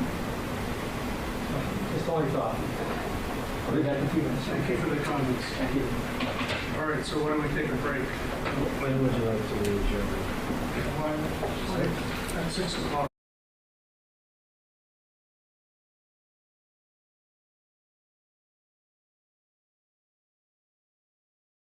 Now we're on. We're going to be looking at the different alternative means, the specifics. In order to calculate the numbers, of course, there are some key factors. So the first is that we use the 2015 consumption profile. So how people use water in 2015, because that's what we had available, readily available. We did increase the sales, though, to be consistent with the 2017 financial plan. So maybe too much information, but I just want to make sure we're using the profile associated with 2015, but increased the sales. We're looking at the current rate structures that got implemented in March, or effective in March. We are collecting $103 million in all of these scenarios for a full fiscal year. So all these are equal in some sense. Just the question, the pie size is the same. The question is how do we slice it? With stage rates, we're looking at a uniform commodity stage rate. We did take into account, we're consistent with your urban water management plan that has goals associated with cutbacks or reduction in demand. When we did do that, we also looked at there is some minor savings that occur with reduction in sales, specifically with the water projects. You don't spend that money now because you don't have to buy it. It's a minor amount, it's only $200,000, $200,000. So we did go to that level of detail. And we assumed that the reduction would happen to the larger users first. Is that a percentage reduction or actual, or uniform percentage reductions, or you're saying variable percentage reductions? It's a uniform percentage reduction. Okay. As Jonathan mentioned, these are several alternatives that were developed based on the framework that we received. You know, this is just an illustrative example. There are some judgment calls that were needed that I did in the sense of how much fish should we collect, how much should the tiers be, so there's some policies, of course. So each of these policies, of course, we would want your input. And we're comparing each alternative to the current rate structure And so really the question is, you know, when we look at these alternatives, is, you know, the stage rates, the fixed and variable, tiered rates, you know, we can look at different options. But this is just an example illustrated for you as the first cut. And of course we want your input. So your current rate structure, as you know, is uniform. You collect right now 34% fixed, 66% variable based on the sales that I mentioned. Option number one now would be a two-tiered rate structure, and then we would increase the fixed charge slightly, right, 10%, so it goes up to 37%. Now, that's a judgment call. We could increase it more. The reason why I didn't increase it too much is twofold. One is because of the portability balancing. Second is in these examples, I didn't want to go so extreme. I'm just showing you subtle. I suspect if we do any of these options, we wouldn't do something very significant change. So that's, again, a judgment call on my side. Again, we can look at different scenarios if desired. So 37% fixed, 63% variable. Option number two now is a two-tiered rate structure where the tier threshold is set at 18, and that's based on the 55 gallons 4 people per household criteria. No change to the fixed charge, so we're still doing 34.66, but we would have stage rates that's consistent with the urban water management plan uniform.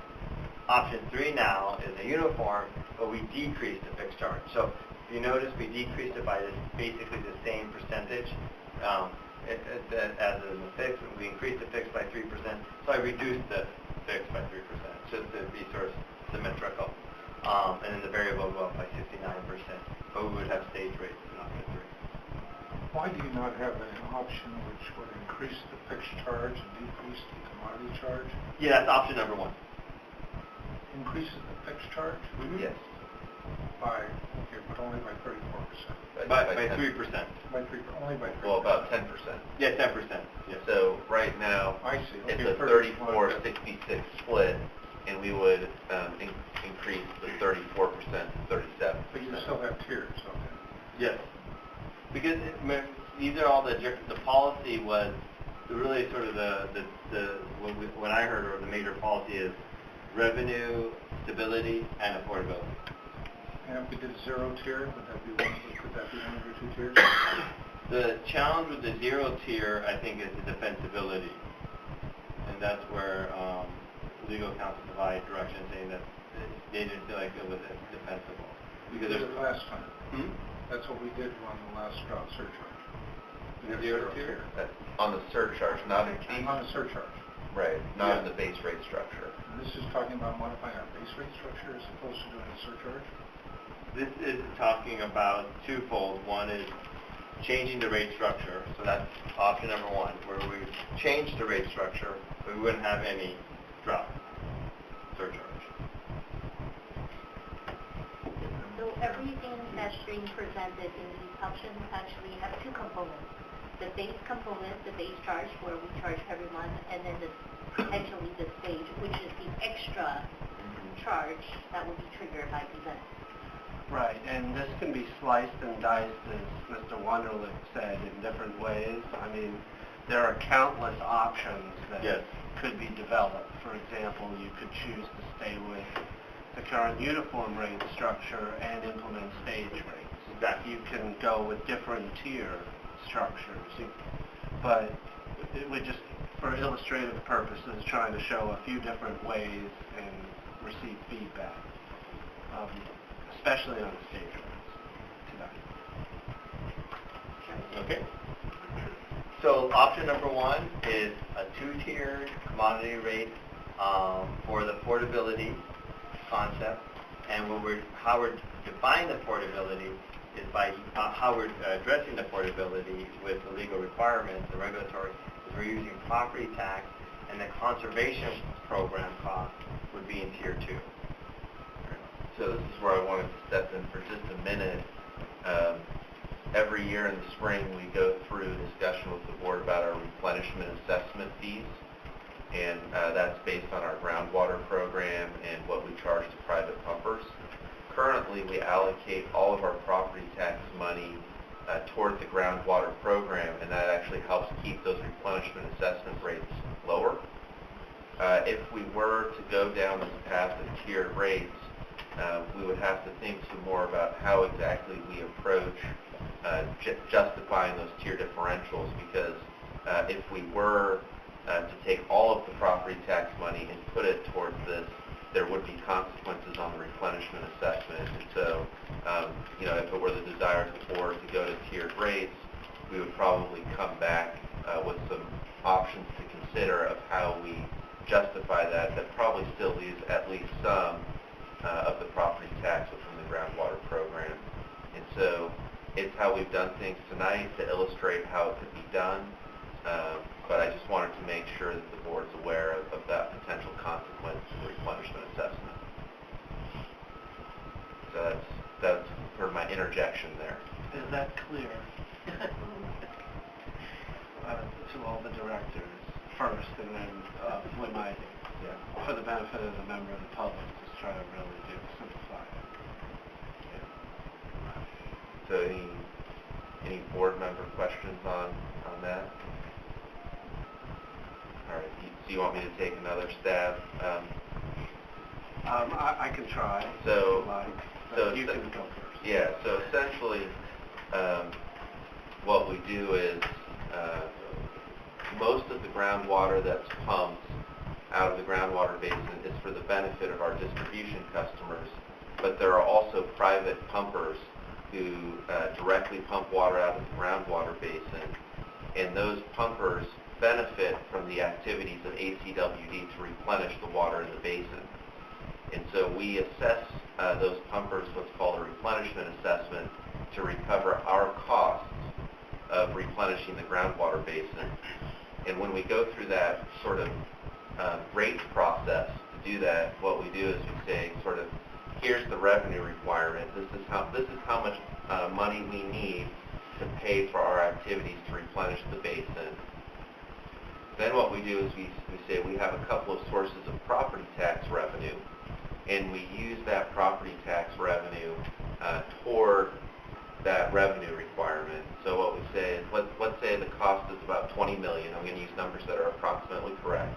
Our costs of our groundwater basin activities are about $20 million a year. We collect about $10 million a year in property taxes, and so that means we need to collect $10 million a year in our replenishment assessment fees to fully fund those activities. Most of that, again, is charged to us as a district because we pump most of that water ourselves, but some of that is charged to those private pumpers. And so if we were to, say, take some of our property tax revenue and allocate it toward tiered rates, now we've got that $20 million cost of our activities, but maybe only $5 million of property tax are being allocated, and we now have $15 million that needs to be recovered through our replenishment assessment. We pay 96% of that sum, so we're talking about 4% of that money is really impacting a private park. It's about 85% of the pumping is by us, about 85%. Was it 90? Was it 90? Or it might be 90, I don't know. But there are a variety of other issues that come into play with this. One other issue is that the municipal and agricultural customers are set at $8 per acre foot, not the actual cost. And so our use of the property tax money sort of helps out in terms of the fact that those customers are essentially subsidized. So these are just some of the issues that we would have to think through. And if the board says we want to do tiered rates, and what you presented to us tonight is about the width we would want between tiers, there are other options besides property tax to justify that that's consistent with Prop 218. We would just have to make sure we go back, we work with our consultants, we work with our groundwater resources staff and figure out what would we want to recommend to the board. And just for the record, regarding the replenishment assessment rate that's reduced, that's not because of any decision that was made by this board for agricultural, municipal recreation customers. it's actually uncodified state law that requires us to do that. Right, back from the 1960s. Okay. So the next is the tier definition. So we have the price house, and so what we're looking at is 18. As mentioned, that's the 55 gallons for people bi-monthly. We are increasing the fixed charge by 10%, so it's currently $34.66, but we're saying it's $37.63. And in this example, there would be stage rate. But as mentioned, there's lots of permutations here, but we're trying to contain this and not have a 5-hour presentation. So this is the options associated with it. So first thing is we have the current on the meter charge. We have option 1, and we have the difference. So the meter charge is increasing, as we stated. So you see that increase right there. We have the current rate in option 1. This is a tiered rate structure. Now, with non-SFR and outside districts, their rates are going down. Why are their rates going down? Because we're increasing fixed charge. So all else equal, commodity is going down. So that's why they're going down. Now with SFR, we do have those 2 tiers. As mentioned, we're using property tax and the conservation program to justify the tiers. So tier 1 would drop to $3.90, and then tier 2 would increase to $4.83. Okay, in this example.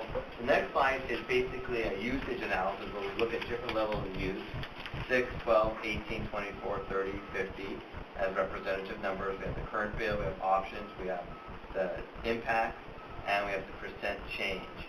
So as you can see in this example, if we've increased the fixed charge, even though it's a modest increase, right, tier 1 didn't really decrease enough. Right? Because in order for tier 1 to decrease, then tier 2 would have to increase more. We could look at that example, but that would have more ramification to customers. So those who use 6, those who use 12, we'll see it. And remember, in both of these examples, we're collecting the same amount of revenue. So this isn't a revenue, this is a customer shifting the cost to different customers. So if you use 6 units, you will see a $2.55 increase. If you use 12, you only see 45 cents, in the sweet spot 18, where you actually see a decrease, and then everyone else would see an increase. And it's either because the fixed charge increase, or because we have a tiered rate, and you jump into tier 2. So if you're sort of asking yourself, then how is this revenue neutral? Current rates, and basically everybody's paying more. Keep in mind this is only a single-family residential comparison. With the commodity charge going down across the board, what's going to happen is some might look at this and say you're shifting how you collect revenue between your residential and non-residential customers, because the non-residential, because they have greater water use relative to the number of accounts, would see some savings.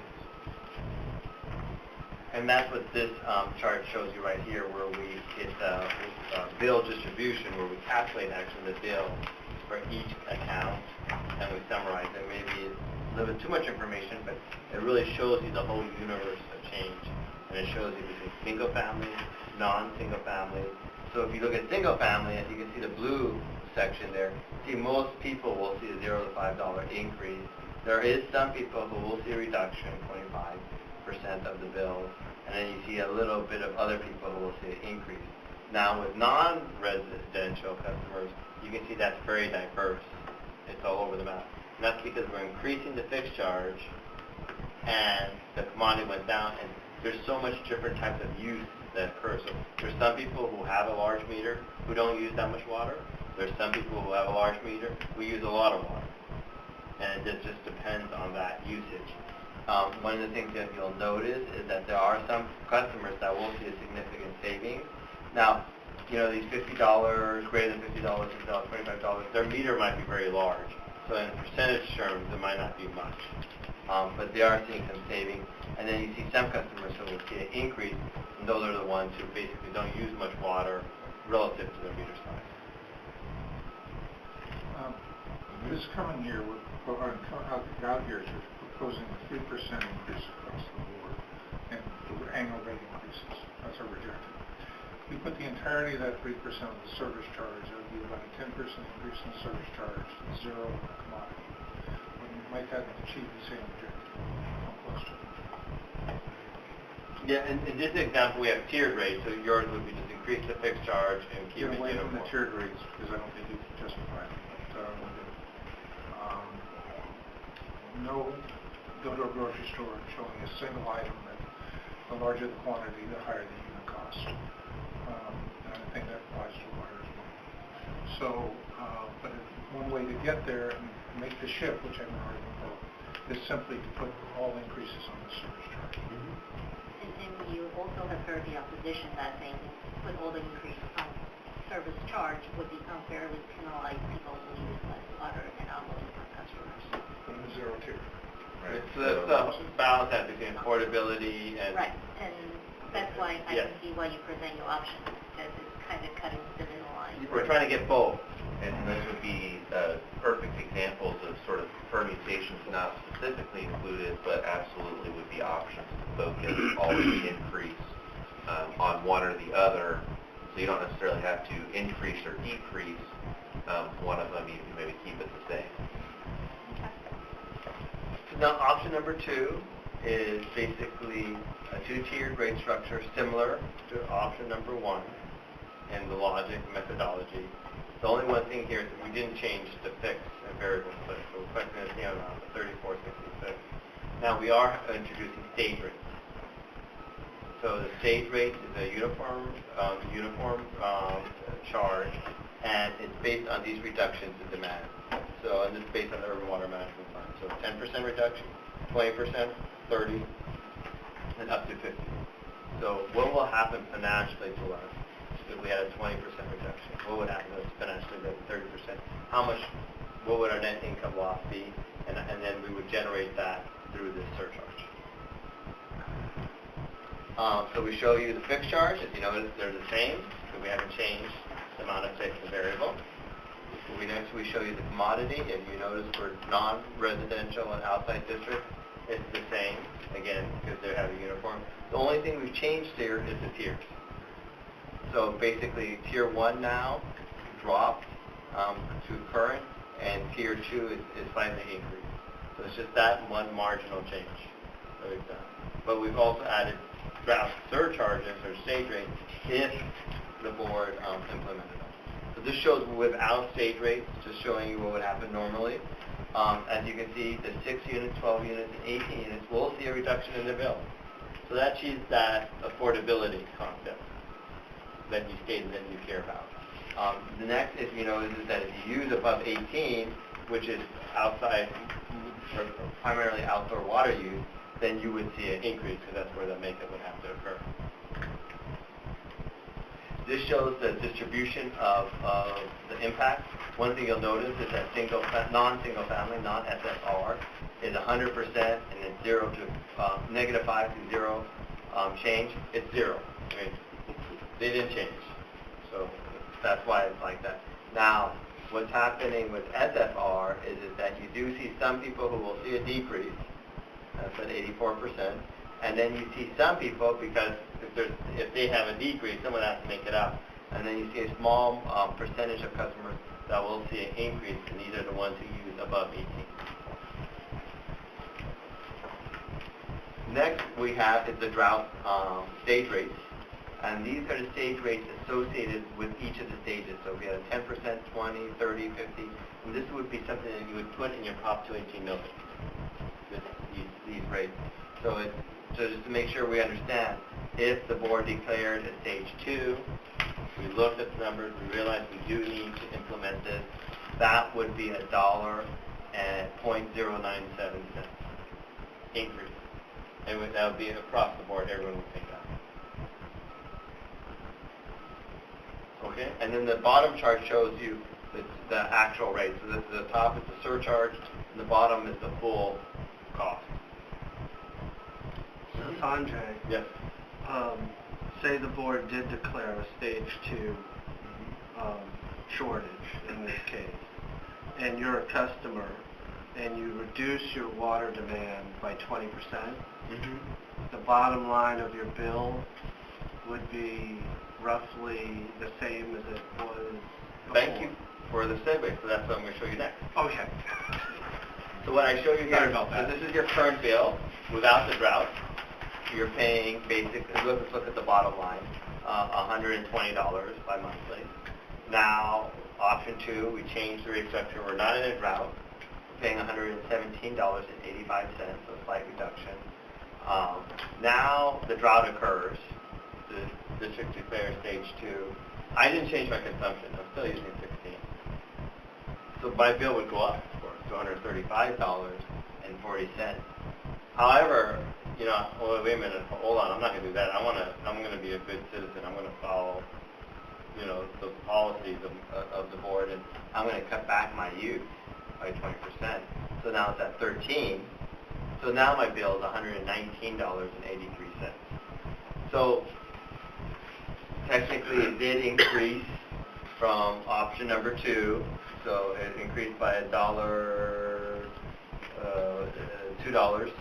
Right. The thing I'd point out with that is 16 to 13 is not an exact 20%. It's not quite a full 20% reduction, but since we only bill in full units, that was sort of our approximation. This is kind of a reflection on what happened during the drought, that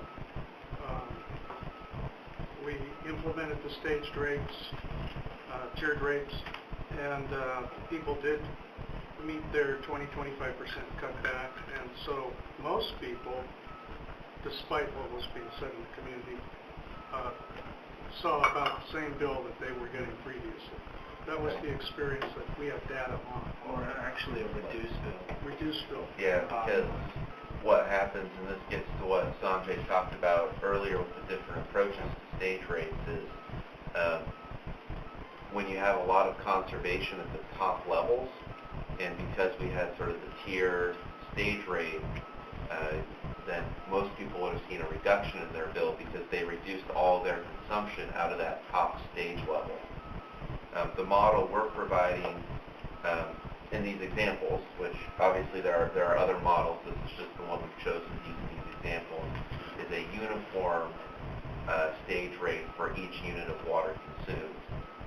And so you can't really conserve your way completely out of contributing that way, but it also helps a little bit with the stability. I think that if we looking back at our past history, we would have stated that we had a shortfall of about $60 million during the drought. The drought surcharge raised $12.6 million. So that left a $48 million shortfall that we had to take out of HIDE, delayed capital construction projects, so not long enough, push letters. But, and did some other things that reduced our expenditures. But we still did not, people saw, our income still came dramatically less by almost $48 million or $47 million from what we would have had but for the drought. So the idea with stage rates it allows the board to be more nimble, so you can implement quicker.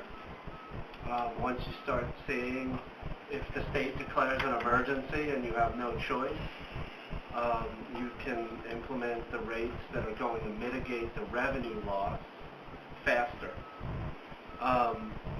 But it's a mitigation.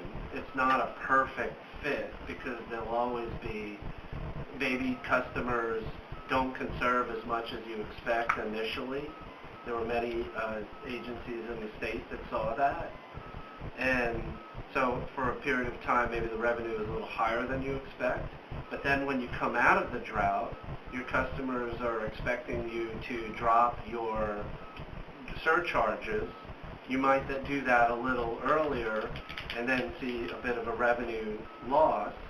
But that's one of the reasons why Mr. Wunderlich has proposed a rate stabilization reserve to help us on the margins. So this mitigates and hopefully will mitigate the loss of revenue better than our experience before, but it's not perfect. Well, two quick points on the sprinkler floor. Unfortunately, we dropped the surcharge when the governor removed the drought. In fact, it would have been better off for us to have continued the surcharge for a longer period of time. Second, we had increased our fixed charge dramatically, and but for that increase, the shortfall rather than being $60 million would fall to $85 million, which meant we had another $25 million that was about to come out of high. So the issue, anything you can do to increase your fixed charge will have the dramatic impact and lessen the impact of the contingency. That's why I'm strongly supporting of any move that we can to get our fixed charges in line with our fixed income, and our charges in line with variable income. I'm going to have to step on this one and say that I think we've already established that, and there's a difference of opinion as to what that mark is. And if you made it 100%, then we'd have no problem whatsoever. So the question is, where's that mark? And I think that's where the argument will be. And I think your opinion is well known to the board and to the public as well, to watch the meeting. So we have a differencing of opinion of where that mark is. Mark is showing the cost of commodity versus fixed. And shall we move on? Yes, I'm going to talk about option number 3. So option number 3, again, what I'm doing in this exercise here is I ask you, what do you care about? You tell me what you cared about. The drivers I hear is revenue, stability, and affordability. So that's the balancing act there. That's sort of a tricky one, right? And so that's why I'm showing you these different options that achieve both of them. And we care, and you may care about one versus the other one a little bit more. So in this one, what we're doing for affordability is that we're decreasing the fixed charge. So we're going down to 31% instead of 34%. So that so the commodity is going up as a uniform. But we are having stage rates, so that if certain conditions occur, we're financially whole. So what here is you see the fixed charge, and the first thing you'll notice is that the fixed charge is going down because we are reducing the amount of revenue that we're collecting from the fixed charge. The commodity rate though is going up because we have to make that shortfall. And in this case, there's no tiers; it's just uniform. What you can see over here is that if you use 6 or 12 units, or even 9 units, actually you'll see a reduction in your bill. Again, affecting the same amount of revenue. You can even go all the way up to 24 HCF or CCF, and 3 cents. And then if you go way above that, then you'll see it. So you have the affordability there for the lower end users for essential needs. What this shows is the different customer class and the distribution. So let's focus on single family. So as you can see, single family will see a reduction very predominantly. There's some customers who will see a more significant reduction. And then you see a couple of people out there who see a slight increase in the use of quite a bit of water. Non-SFR, as you can see, is much more diverse. You have all kinds of people out there. You have some people who will see an increase in their bill because they're using a lot more water relative to the meter side. So it's like almost the opposite of option number 1 that I presented. Just a question. So would the scenario where option 3 might be advantageous would be if there was another Great Recession? All 3 of these options option 3 and option 2, I'm going to show in a slide a little bit later, help with revenue stability in the sense of whether a recession occurs, drought occurs, earthquake occurs, whatever occurs, you're going to be whole. You have those stage rates. These other options, it's sort of which one do you feel comfortable with? I don't know if one's better than the other. That's the board to decide. But what they do is achieve the objectives, which is affordability for essential needs and revenue stability. Those are the 2 balancing acts I'm trying to juggle here. And which one you care more for, which would be the one you got. I'd like to plug in something. Yes, please. Real quick. So, from the board survey that we have, which is reported here in the pre-reading, I was the only board member who put down affordability as the lowest ranking one. And what I see in this presentation is a reinforcement of what I was arguing about, that in every one of your slides, you're trying to say we're offering some affordability on the lower left-hand side of the scale. But it's just a matter of $1 or $2 or something against a $100 bill or more. So it's a tiny fraction of a percent savings, and I do not think that that is really recognizable by the end user. And so I go back to studies in a lot of consumer markets, and I'm just going to pick out one at random. If you take something like Campbell's soup, and what most people do with a supermarket commodity is they would set one standard price. That's the price of your product, right? Now, if you want to make that consumer product more affordable, then you offer coupons, you offer discounts in terms of bulk packaging, you differentiate your price by whether you're buying at Safeway in Warm Springs versus a supermarket in a lower economic area. And there's all kinds of strategies that can play out where then you offer a more affordable baseline product. And so I go back to our fixed charge, and that the biggest impact on affordability is to reduce that fixed charge through our non-water revenues, to give a rebate back to the customer, because that is really noticeable. If my fixed charge on my last water bill was $52, and my water, I had 11 units, that was $46.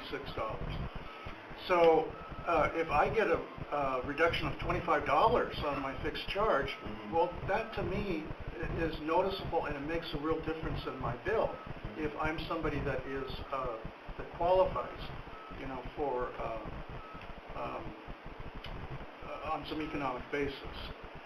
So I think that longer term we need to focus on what are our strategies for reducing the fixed charge. How do we create more applicable non-water revenues that can help customers that really need it? Yes, let me, if I can address that. I mean, so as we know, we in the water utility world, we operate under Prop 218, and other product and commodities don't. So they're, it's profit maximizing that you're getting at, which is, you have strategies.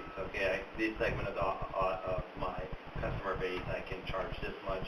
This segment, I have to charge this much. I would differentiate them by time of getting a coupon, or driving down way further, or going down to the bottom shelf instead of the eye-level shelf. So they do all these different studies, as you mentioned, in order to maximize profit. In our world, unfortunately, we can't operate that. We have to show that we're a fee for service, and that's the Prop 218 as that administrative record. And so we can't subsidize one customer over another. Now, within the legal framework, we can use different sources of revenues, right? But it gets into a balancing act in the sense of, is it a gift of a public good? That's the other challenge that we face besides Prop 218 is that we, when do we cross the line? And these are all legal questions. Which that's why we're talking applying non-water revenues to reduction of the fixed charge. But even with non-rate revenues, I've heard attorneys argue about gifts of public goods. Yeah, and that's we've discussed this in the past, that's a little bit of a risk that we take. Correct. But no one's been sued on that so far. And I think, Director Sethy, to your point, it really becomes a balancing question between how much of those revenues or other approaches do we want to apply to provide maybe a small benefit broadly versus how much is it allocated to provide a larger benefit through our Help on Tap program, which applies more narrowly. Can I add in on the affordability issue? I think it's a critical point on how we approach it. The affordability, water as a whole is a relatively low-cost commodity. And there is a relatively limited portion of our population, the wealthiest in the country, that has an affordability issue. Once those can be identified, then the level of affordability can be targeted at those people at a much better cost. Giving 1 or 2% across the board to a relatively wealthy community is not addressing the affordability question and issue. That's what I'm saying. And yeah, exactly. I'm fully in agreement with you. And any of these policies try to do a broad-based affordability, 1 or 2%. Now, there is one other alternative that I've suggested. It's not it's indetectable. Yeah. Well, the other thing that I detect is you put the property tax pays for the property owner pays for the service charge, because there's a value, and that the commodity charge paid by the customer. And if you want to do a zero tier to everybody, so that the basic water supply is a quality of life, we can afford it because the cost of the commodity is so low that it's not a big hit on everybody. I mean, we have determined we're not going to zero tier because of other reasons. Also, I would like to address the affordability. So, I would agree, Help on Tap is a great program, but we only help a very small segment. We actually have a large population of seniors, especially in our district. They do not qualify for Help on Tap solely because they own their home. However, they're living on very limited cash flow. We used to be a blue-collar community. Fremont, New York, Union City was a blue-collar community. These are seniors that have been in our community for a long time, that they have fixed income. Any increase to their fixed charges does affect how much free cash they have to spend that month. For you, it might be a few dollars. For them, it makes a big difference. I think this was before Director Sethy's time, but at one of our rate hearings, we had a older lady that came by and told us that our water rate increase, I think at that time was what a cup of Starbucks coffee was how we were characterizing it by us. She told us it was a choice for her between taking out a prescription or not. So, granted, it's a very small dollar amount. However, keep in mind, there are people in our district that do not qualify for Help on Tap that still need the assistance and our consideration for affordability, because that few dollars does make a big difference to them. Well, if I could just add to what Director Huang is saying here, maybe we're having the wrong discussion about affordability, and we need to have a whole workshop, just kind of a creative brainstorm on different ways of offering affordability, meeting the needs of a broader base in the community. And the concept that Director Reed has proposed from time to time about a zero rate up to a certain number of units might be the most practical way of meeting that need in the community. So, just if I can chime, so these are zero tier, I mean, zero tier. These are illustrated examples. If the board said, hey, we like this example of lowering fixed charge, but it didn't lower it enough, because the benefit that we see for those low-end water users wasn't significant enough, we could come back and show you another scenario. I mean, these are, what I'm showing you again are sort of the, I characterize as the vanilla scenarios, because I didn't want to get into strawberries with, marshmallows. We're in Rocky Road. Or Rocky Road. I mean, my perspective, everything is perception, right? This is vanilla, right? Now, we can go more extreme in the fixed and variable and show some decrease. With the zero tier, the affordability, I think you have to step back and ask yourself, who do you care about? Because affordability is a vague word, right? It's like conservation, so who's our audience?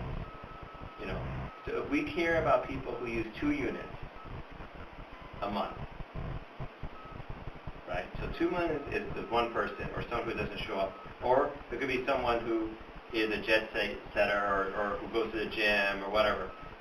They're only using 2 units a month or 3 units a month. Then a zero tier could accomplish affordability for those groups of people. If we care about affordability for large families, right? So a large family's definition is more than 4 people or 6 or 7 people, and then they use maybe 40 gallons, whatever, or 50 gallons, then we would be thinking about a tiered rate structure that goes up to 18 or so.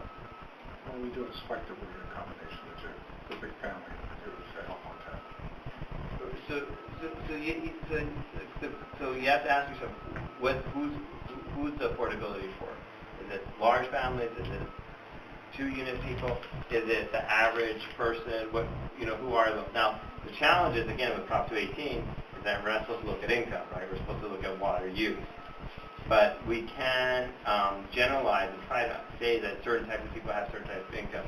Now, Director, we did bring out a good point, which is the tap-on program. Maybe that needs to be defined better, or maybe that needs to be more broad and opened up, as Director Huang talked about, to address those needs, and be more specific. So I think you have to ask, who do you care about? And then, once you understand who you care about, then we can design a program to address those people. But I think Director Sethy's comment that when we were using affordability and reducing people's bill by 1 or 2%,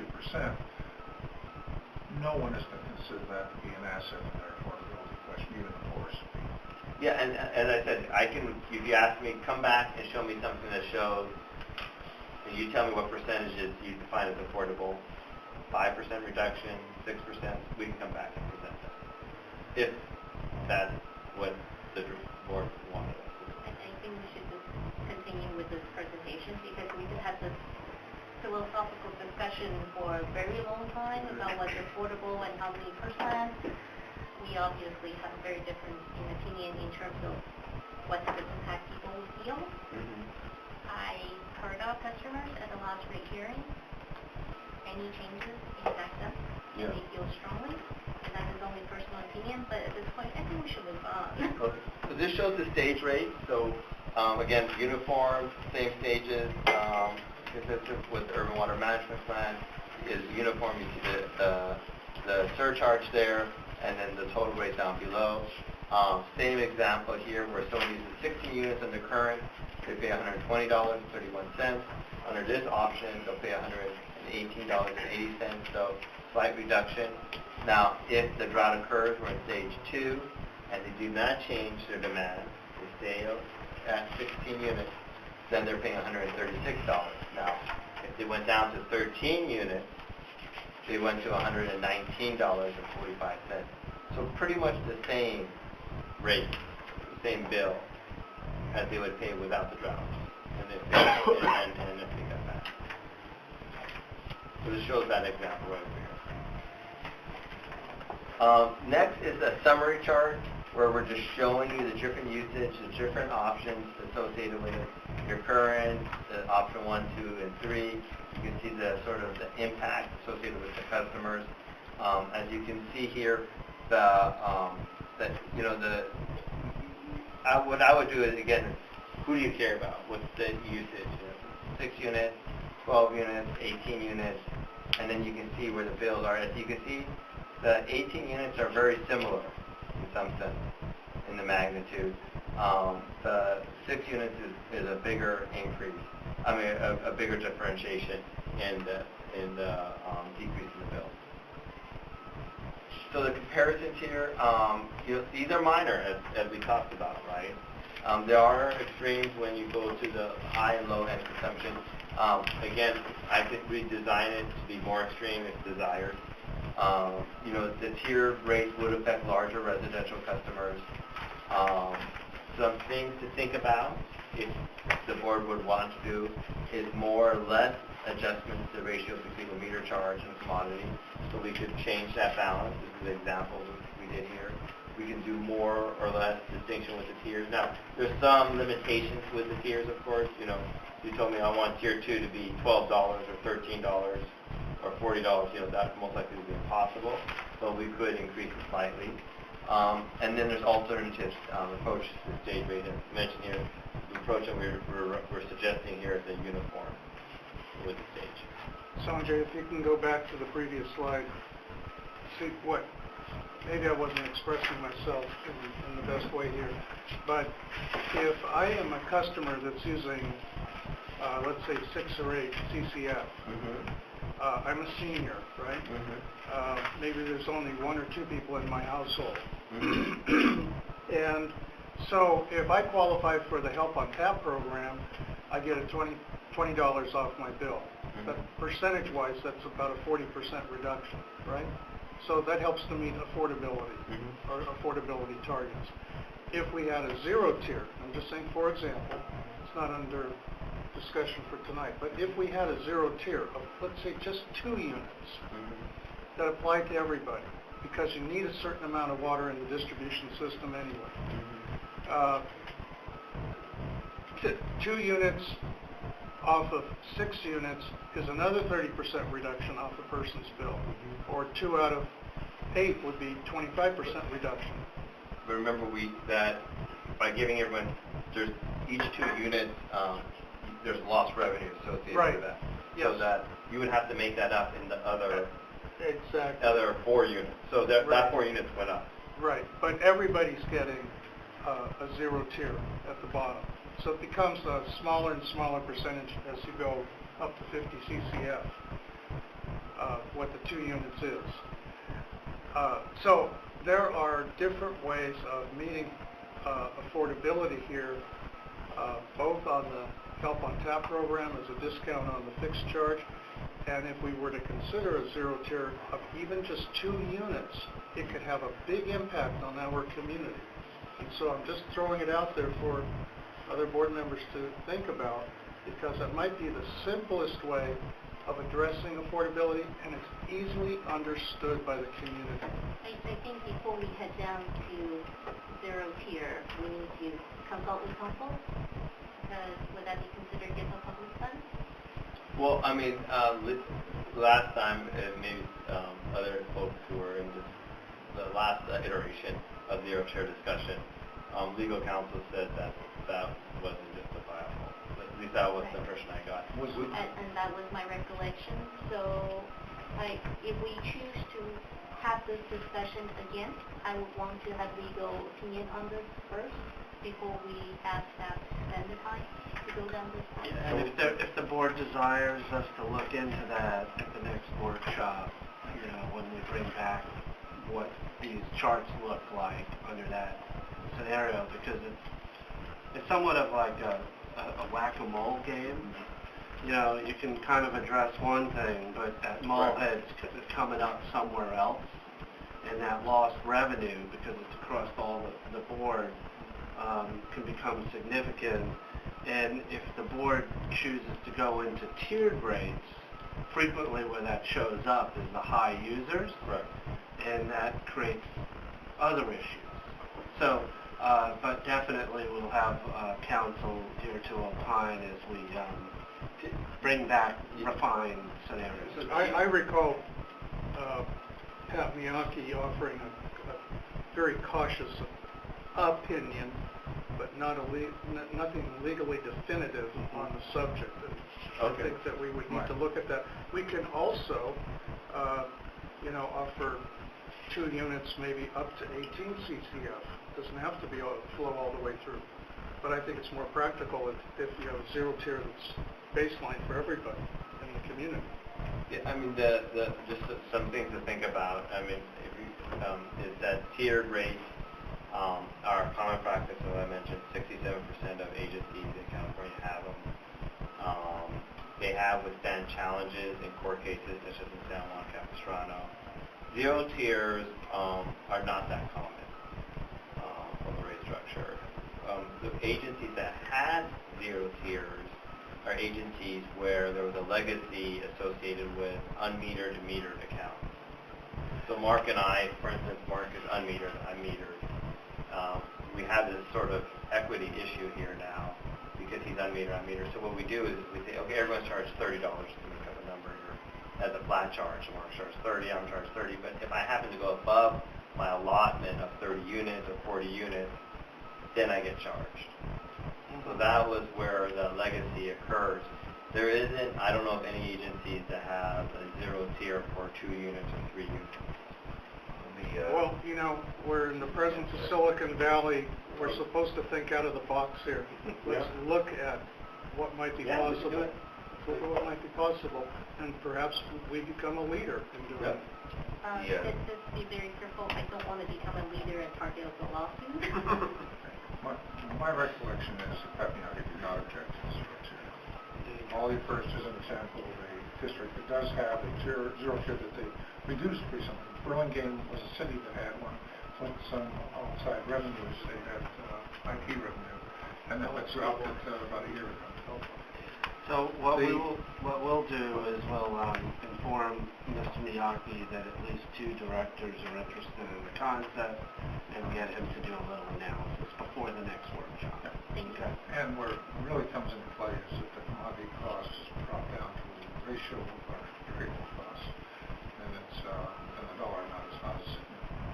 Yeah, and one thing if the board could focus on objectives, and I think that would be the most helpful. We tend to go down the road of tactics, and how to do it, as opposed to, I think we should try to stay looking at what are our objectives. And just one caveat with zero tier, there's some nuances. So I would assume that everyone gets the 2 units, including commercial, landscape, large meters, and so that is a lot of consumption. Even though 2 units, everyone goes through that 2 units, and if you multiply by your current rate, when we did the analysis, it was in the millions of dollars.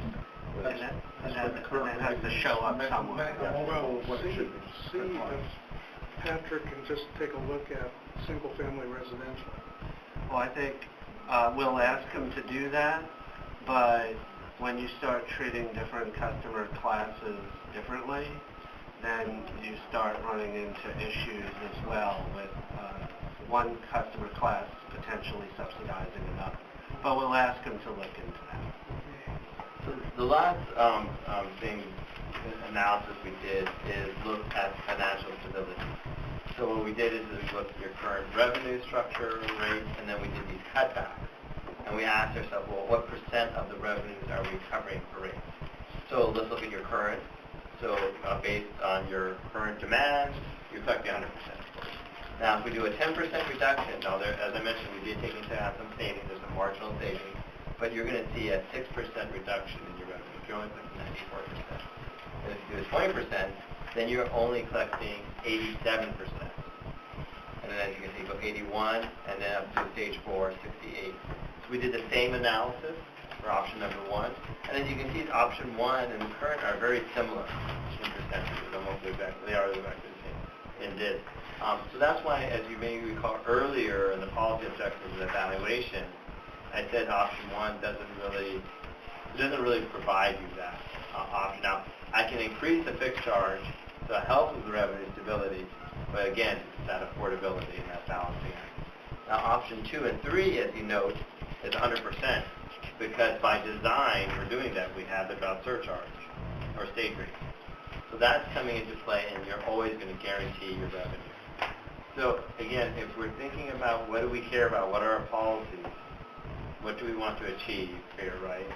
And I would argue you're sort of like in a nice golden moment in your rate practice, because we don't have any looming crises right now, at least that I know of, or we don't see any in the forefront, right? So this is a good opportunity to do some planning ahead and thinking ahead about things. Because as we know, when a crisis occurs, you have so many different options, so many things that are happening, so many different pressures. It's very hard then to plan ahead. So this is a great opportunity to plan. So, one of the things that we would feel... before you skip over, just stay on that slide for a second. Can I ask a question? Yes, please. Okay. So if we were to stay at the current rates, the uniform commodity charge, in your presentation you don't have any stages built on top of that uniform commodity charge. But if we had staged rates in the event of some declared emergency, would we not be getting close to 100%? You exactly be 100%. Yeah. Right. So you could absolutely mix So we sort of talked about three concepts: stage rates, fixed charges, up or down, or the same, commodity charges, up or down, tiered or uniform. And these are just options we gave you, but you could mix and match from those different alternatives any way you want. And if you added stage rates on top of our current rates or option 1, which you could absolutely do, then those would also show 100%. And in a couple of slides, we're going to talk about a couple of issues related to whatever rate structure the board chooses to implement and outreach. My personal opinion, and I'm hoping I'm not being premature here, I'm fine with option 2 if we went in that direction, but my preference is to keep things as is with the uniform commodity charge and do a longer-term Prop 218 and alert people ahead of time as to what the potential staged rates are upon declaration of an emergency. And so that's actually the staff recommendation, and we can have the board opine is that we do recommend having some kind of stage rate. We feel like, this is a good opportunity to do it. We all know a drought's going to happen again. I mean, that's a no. It's just a question of when. And so this is a great opportunity to do that. And whether it's to keep your current rate structure, you increase the fixed charge, decrease the fixed charge, or you have tiered, this is a great opportunity. Or it could be an economic downturn. When we went through the Great Recession, we saw our revenues go down ahead of the drought. Yeah, exactly, and whatever reason. And then the second one is to provide feedback on rate structure options and whether we should do further analysis or look at different options associated with the fixed and the commodity. So, in the interest of trying to miss as little of the giant game as possible, or some people have that objective, what staff would like to hear is certainly the stage rate issue. Is there unanimity, or at least the majority of the board, that would like us to come back, regardless of what rate structure alternatives you'd like us to look at? Are you okay with the implementation of that concept? I am. Well, I am, provided that there is clear trigger and clear procedure that would allow public participation, such as we have our drought declaration, and I would be supportive of the stage rate. I'm supportive of stage rates. In this method, I think it would provide us tools we would need to react quickly. If we had it previously, we would have been in a better position. We kind of know what we could have to use this for. The problem I see is selling under Prop 218. That's going to be where the problem is. Because people are going to look at that 218 notice, and they're going to go right to the top. And they're going to say, oh, you're going to declare this emergency. We know you're going to do it. We know you guys are going to do it. You're going to find a reason to declare a contingency, emergency, whatever. And then you're going to keep it as long as you possibly can. We know you're going to do it, and it's got everything to do, I'm going to throw out the word, salary. That's where we have to watch. We have to be prepared for it. We just spent probably an hour and a half on this subject, figuring there was some other stuff going on. Members of the public? No? Oh, he's back. We got one. We got one member of the public here now. Okay, so he's informed. What was the question? How many people are going to watch the video of this tonight to say, okay, this is what I have to do. I'm going to pull out all my options. Probably zero. What they are going to do is they're going to sit there and watch this meeting tonight and figure out how they can best torpedo anything we want to do in this rate increase to prevent us from doing that staged rate, even though it's the right thing to do. That's the danger. I support it. I'm not sure how we sell it. We're going to have a boardroom filled up again. I guarantee that. Well, maybe not. Well, I think what I'm hearing from the board so far, if I may, is staff should spend some time developing criteria for the staged rate implementation as well as messages, and we'll bring that back. And just so I can put it out there as well, I am supportive of stage rates. I think that is a good way for us to move. I think out of the stage rate options, the one that made most sense to me was the uniform commodity charge, so I can see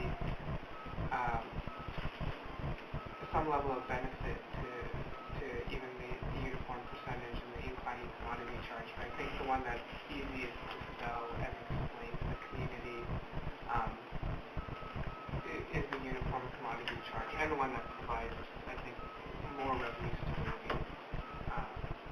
But again, I think selling it to the community is the area where we're going to have a tremendous amount of difficulty, because I think like all the board members, we already can foresee the misconceptions that will be out there and the arguments against allowing the board to have that kind of authority. So I think in our next discussion, having staff come back to us with those clear-cut stages that we could go out and easily explain to our constituents, I think that is going to be the most key in determining the success or failure of the stage rate. And I think you're exactly correct in that the more complex it is, the more difficult it is to explain.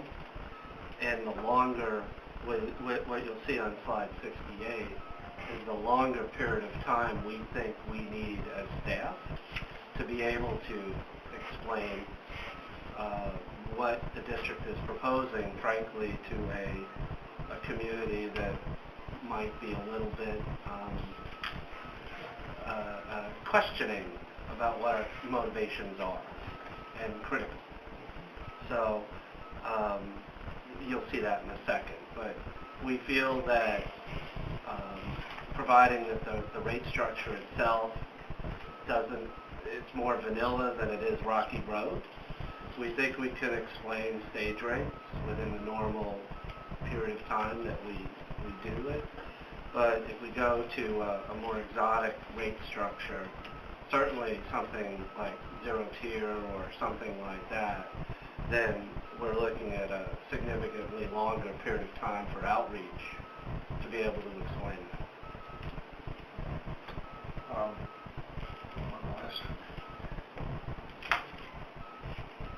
This evening I came in here with the impression, understanding that we were, misunderstanding that we were looking at an alternative to the drought surcharge that we had done before. Here we're talking about changing the basic rate structure in addition to putting the surcharge on. And that troubles me. I would encourage us to be very reluctant to go down the trail of tiers. If you're going to be doing AMI and other changes to your bill paying systems, then you don't want to have a tier rate. You would like to have a uniform commodity charge. It's much easier to work with and to explain to the customers when we switch over their bill. The last time on the surcharge, what was important is that we based it on increased costs, which was simply not true, and we blew some smoke. None of the money went to increased costs. It all went to covering our revenue shortfalls. So the need here clearly under state rates is to address the revenue shortfalls. And that message hopefully can be put out that we're going to have to increase the cost of our revenues, or we have to offset the loss of revenue because people are concerned.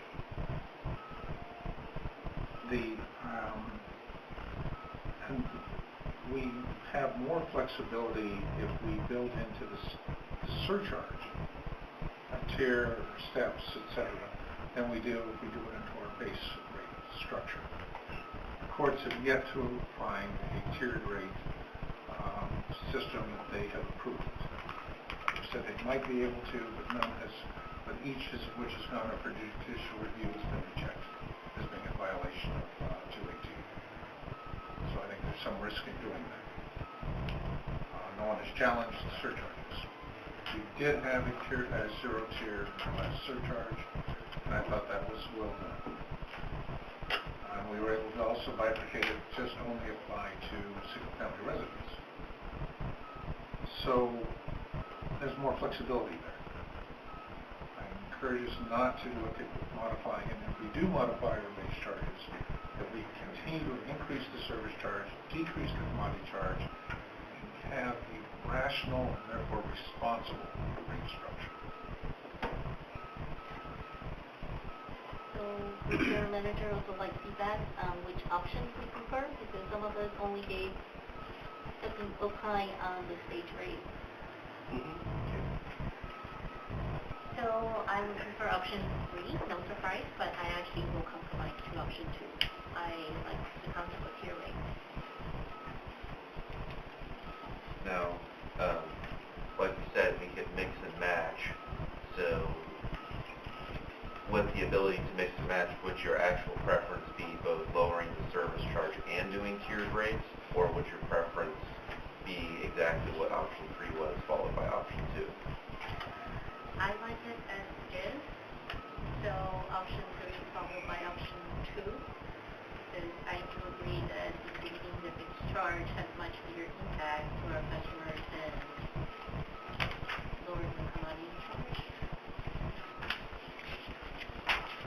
My choice is staying as is, as I said, the status quo with a uniform commodity charge. It's option 1 with staged rates on top of that if need be. And that's my preference. I could compromise to go with option 2. It was on there. But I would prefer to stay with option 1, 0, 1. Consider option 1 here? No. Yeah, I think Director Sethy, what you would really prefer is the status quo of stage rates. Option 1 did include tiered rates. Yeah. I'm in favor of the status quo as is right now, uniform commodity charge across the board. The stage rates on top of that. With the same, essentially the same split between the fixed charges and commodity charges as we have today. Yes. I think I kind of fall in line right there with the same at this point. I do kind of like tiered rates.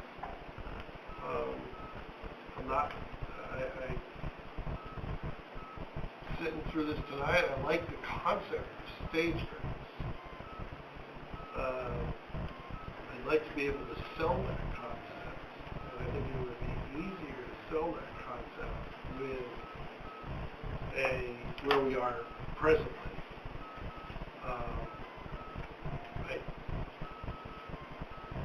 But I also strongly feel that where we are in our percentages of fixed versus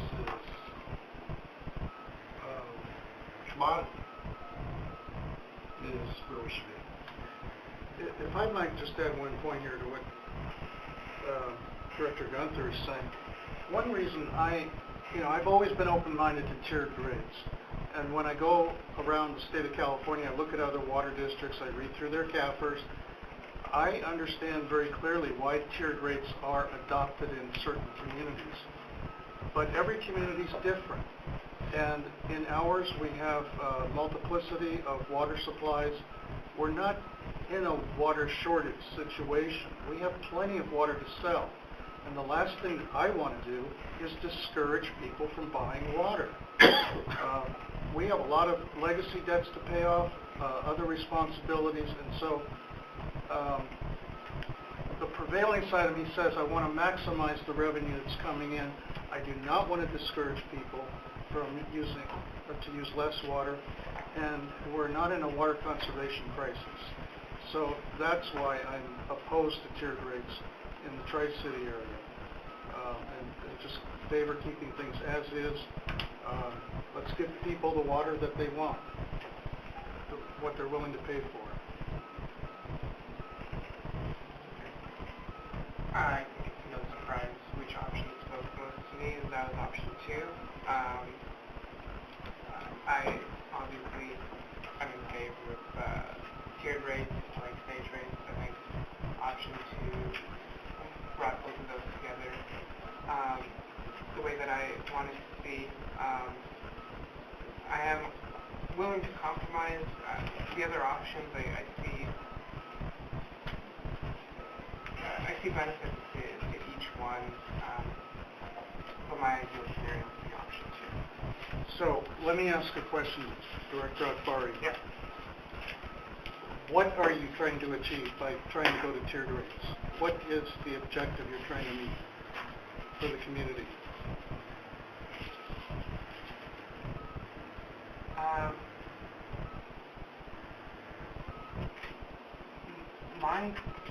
My personal belief is that folks who use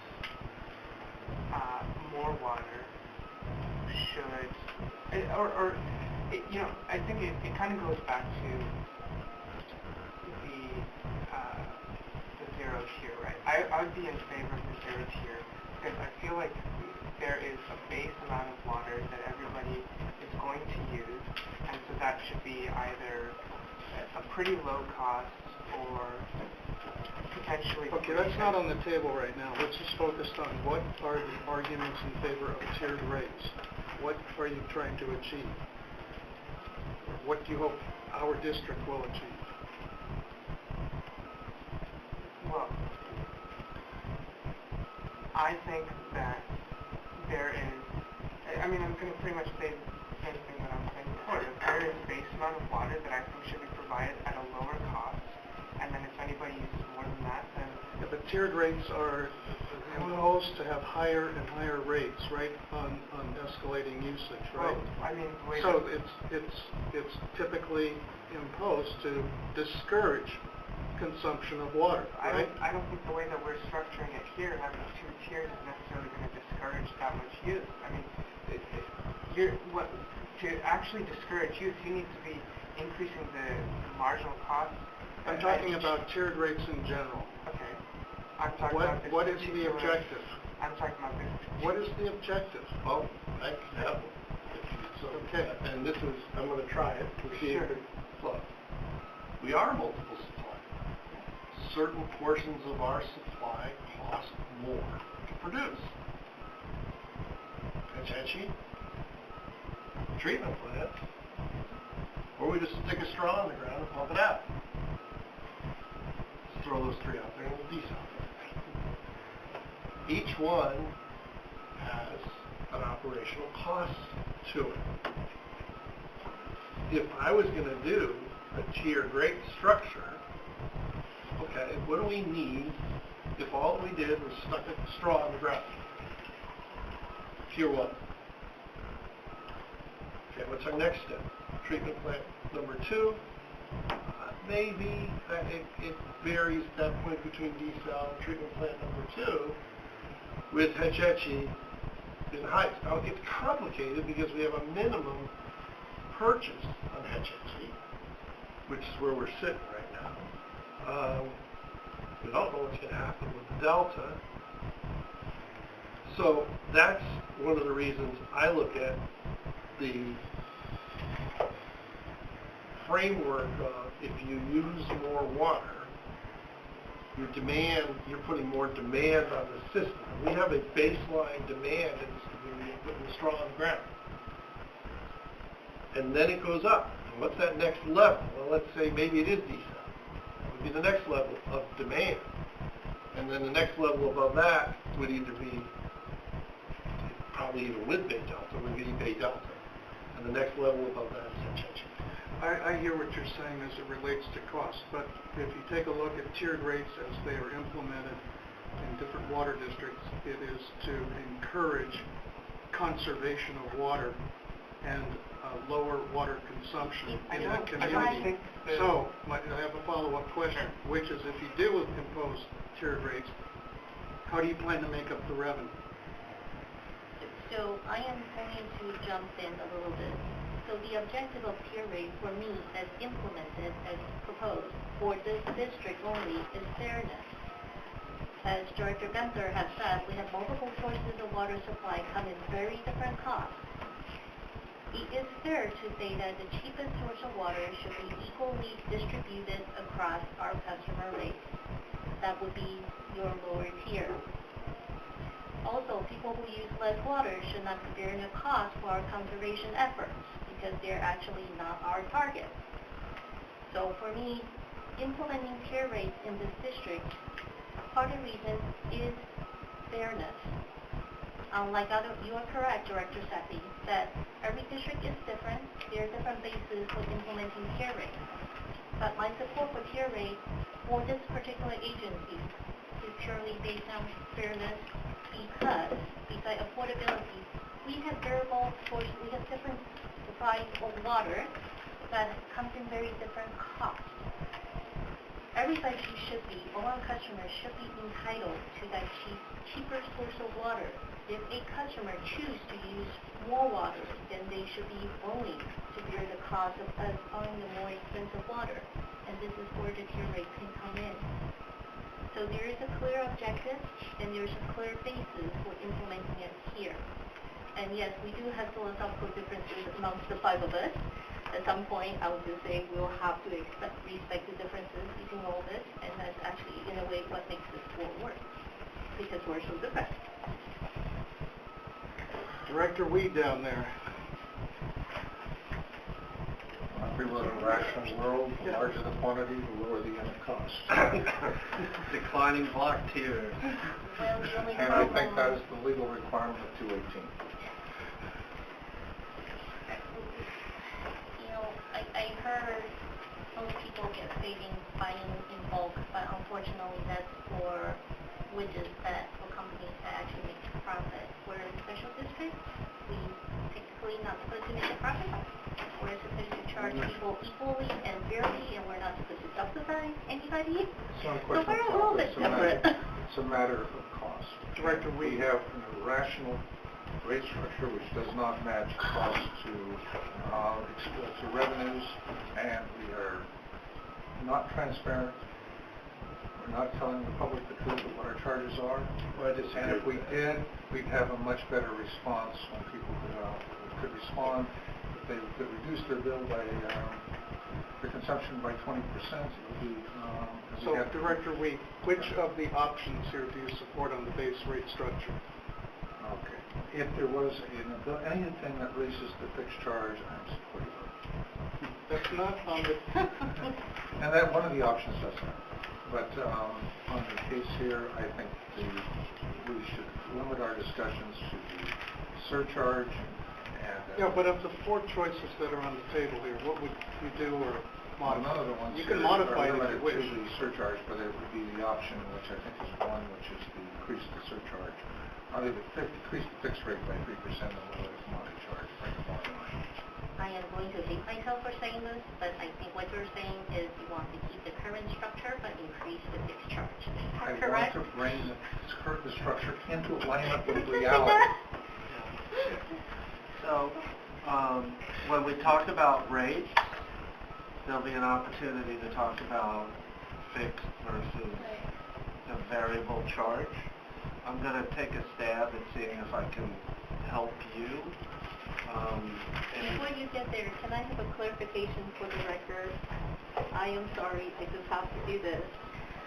Our rate structure as is very well supported applied rate study, cost of service study, and that is well known. I understand you have a difference in the senior and director lead. However, our rates are very well supported and documented. That's it. And the cumulative or breakdown. So one of the elements that we tried to bring to the board this evening is the issue of if you decide that you want to go to tiered rates, we as staff would want time to explain that to the community. So on slide 68, we provided two potential paths to go down. And I know I'm jumping in, John, I hope you forgive me, but and the path is related to both timing as well as the amount of outreach that would be required to support whatever it is that the board wants to implement. And obviously maintaining the current rate structure is the easiest approach from explain to the community to this no change. And because that's relatively easy, we felt that we can focus on explaining stage rates should the board want to do that. And that will be up to the board to determine when we bring back messages and our approach, whether we do that well enough and make it comfortable enough. If we went down that path, we were thinking that a 3-year Prop 218 notice would be helpful, which kind of gets us in the ballpark of getting close to potential implementation of AMI. And the idea was that implementing a tiered rate with AMI, so customers have a tool to see what their use is and how it would impact their bills might be beneficial. If we decide to go down the tiered rates path, we're basically asking for more time to do a rate adoption should the board choose to adjust rates, and I think you would have to if you're going to tiered rates. It gets us sort of out of the winter period to do that because we think we need at least 6 months more to explain the tiered rate structure to the community. Contra Costa Water District is going down that path now, and they've allocated about a year to explain tiered rate implementation. They decide not to do tiered. And now they've given up. Yeah. Okay. Well, thank you for that recent news. So then we're on our own, as well, you know, for special districts implementing tiered rates. Oh, you say Mud has a tiered rate? Yes, but implementing. Oh. It would be nice to be slightly behind another agency. That's what I was hoping for if we were following Contra Costa. You don't want to follow them. Well, we could see what kind of lessons learned they have as they go through the process and hopefully come up with new and exciting ways to make mistakes as opposed to repeating their mistakes. So these are just a framework of two possible approaches. Could I build on what you're saying here? Sure. And I'm trying to express my opinion to my fellow board members here.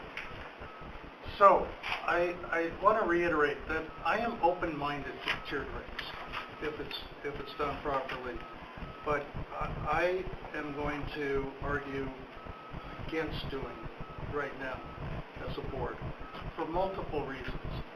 One is we have to remember our legacy as an agency in this community. We're the oldest county water district in the state.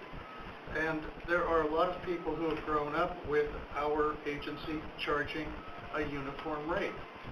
I've been at other board meetings at East Baymont, Santa Clara, other boards, and followed through the CAFRs of other water districts what's going on. We don't have a demand in this community to go to tiered rates. People are not showing up in our boardroom. They're not writing us letters. There's no opinion pieces coming out demanding that this water district go to tiered rates, like you see in other communities where it is essential. Second, if we go to tiered rates here, think of the burden that it puts on the staff. And you can see that right up here on this chart. it will delay revenue for at least 4 to 6 months, 4 months right there from February 14th implementation out to June. So we're losing that revenue during that period of time. And I would ask you, again, how do you plan to make that up if you want to shift in that direction? Third, it's the education required in the community. And I have talked to both a couple of staff people at Contra Costa Water District, a couple of board members that I interface with, and I will be with Betty Boatman tomorrow at the Aqua meeting in Sacramento, the longtime board member. So to educate the community on going to this kind of transition, I would call it somewhat traumatic. We're trying to go through changes on our billing system right now, and then you want to go to tiered rates on top of that, and you have to educate the community. It's a big, big effort. And I would say to any board member, if that's what you want to do, then you become the spokesman for the board on doing PSAs all around the Tri-City area, because that's what's going to be required. And then lastly, I don't think that we're giving full consideration to our board actions on adopting AMI. That in itself is going to require a huge education of the community.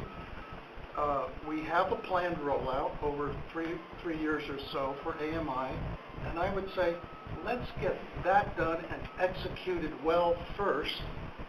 Once that's done, then let's take a look at doing tiered rates, because then we'll be able to manage it a lot better. And then lastly, I would say, and I say this from looking, just studying what's going on in other water districts around the state, maybe Sanjay can elaborate on this, but when you announce tiered rates and staged rates on top of that, and you take a look at what your bill might be in the event of an emergency, the community is going to be outraged. I can tell you that right now. And so I'm not willing to go down that path of tiered rates right now for all of those reasons I mentioned. And I'm passionate about it. I feel very strongly about this. Can I clarify my earlier comment? I'm amen to your comments, Al, with the reservations on AMI on my part, but if we did go down a tiered rate structure, I'd be looking at the option to increase the fixed charge. But I don't think we need to go down tiered rates at all.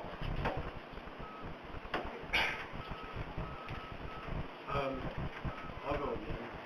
Philosophically, I agree with tiered rates. Actually, I think, I'm not 100% sold, but philosophically I believe in it.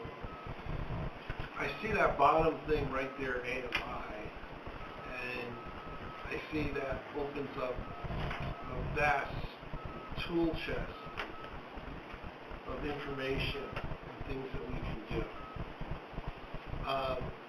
I'd like to get into a position where we sell a staged rate ability that buys us, and I see that as a hard sell, because I still see that, even if we say, this is only because of the drought or something, we're going to be saying, no, it's not. So I kind of want to keep it simple. Philosophically, I agree with tiered rates, but I'd like to keep it simple at the moment. Implement stage rates, get that through, get to AMI, and I think that could help us make a better decision. Like I said, philosophically, I agree with tiered rates, so I'm not very far from it. But I think AMI would offer us some very interesting possibilities, and good ones. I don't think they're bad. So that's kind of where I stand. Keep where we're at, maintain the uniform, get the staged rates into the crop notice. I don't see a rush on going to tiered rates. I will say this, I philosophically I like it. But I kind of like to say, for right now, we've got some stuff on our plate. Let's keep working on that stuff that's on our plate. We just got beat up just a short while ago. It's not that long ago. And I see some difficulty selling stage rates even. I'd like to try to sell those, get them in, and then build a trust so that we have the trust to implement the tiered rate. I'm not sure we have the trust right now to implement tiered rates.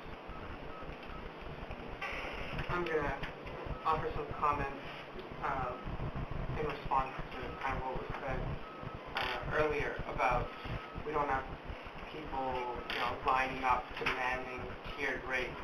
I don't see that as prerequisite for us actually going out and implementing tiered rates. I mean, when we were discussing the last rate increase, we had like 8,000 people write into us that they didn't want to see us increase our rates, and we had 10 people write into us that they wanted us to, that they were fine with the way that was going, and yet the board decided to move forward with tiered rates, even though we had a boardroom full of folks who told us not to do it. So, just because you're not hearing a vocal minority or majority come and tell you that, hey, we want tiered rates or we don't want tiered rates, I don't see that as being in any way a necessary prerequisite for us to actually consider whether or not to implement tiered rates. We were elected to use our judgment and our personal philosophy to identify what is the best way that we can continue to manage and be good stewards of the water in our area and to provide good, clean access to water. So, I mean, I think I disagree with you, Director Sethy, on that point that you made, because whether or not people are coming to us demanding that we implement tiered rates, I don't see that as something that's going to necessarily factor into my decision making in that. Again, I would ask you, what objective are you trying to fill? And you still haven't answered the question. Director Huang? So I think this is nothing new. I can count to 3, and I already counted 3, so I know I'm in minority. But once again, I support tier rate precisely because it's fair, it's equitable, and it actually help our low-end water users because it does help with their bills, just based on what staff presented in option 2. In terms of stage rate, yes, there will be a messaging issue, and we'll get pushed back. But if you look at it as a whole in the big picture, we have to address it one way or another. We either deal with it as part of stage rate, or we deal with it when we have a drought and need to do a drought surcharge. That message needs to be out there. The only difference in the message is we are being proactive. We're going to take into account now during the rate screening this process, and so that we can be more nimble when a drought hits. That is the only difference in the message, because this is something we have to deal with next time when there's a drought. So we're basically, the stage rate basically just bring it to a forefront and allow us to be ready. So yeah, it will be hard to sell this message, but we need to do it. So I still like tier rates. I still think we need to consider affordability, but I also understand that the board as a whole, majority of the board, has a difference in opinion, and I will respect that.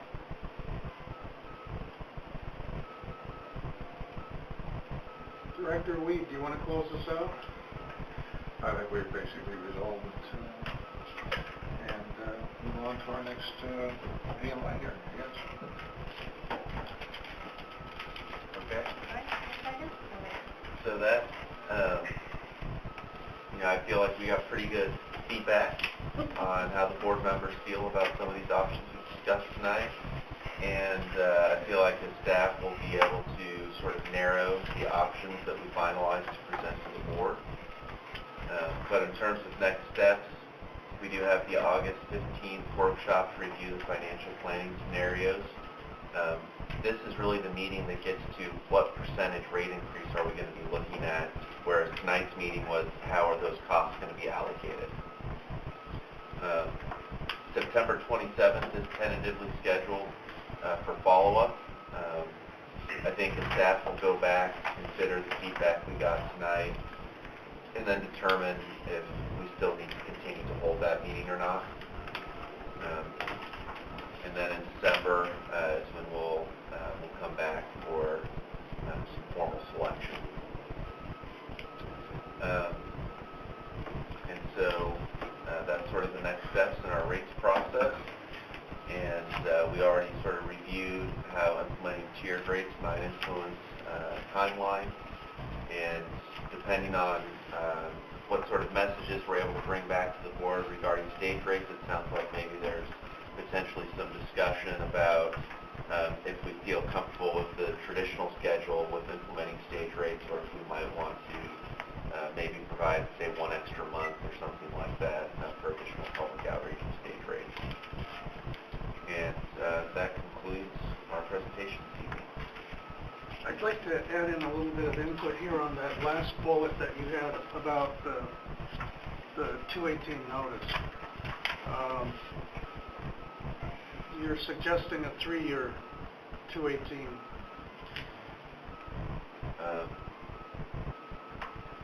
Yeah, so it would really depend on the timing of when it goes into play, but that's what we were thinking is we've heard at least a couple of board members this evening express possibly some interest in reevaluating the concept of tiered rates surrounding when AMI comes into play. So as staff, we were thinking that was perhaps a convenient time or a time that made sense to come back to the board for another comprehensive look at our rate structure.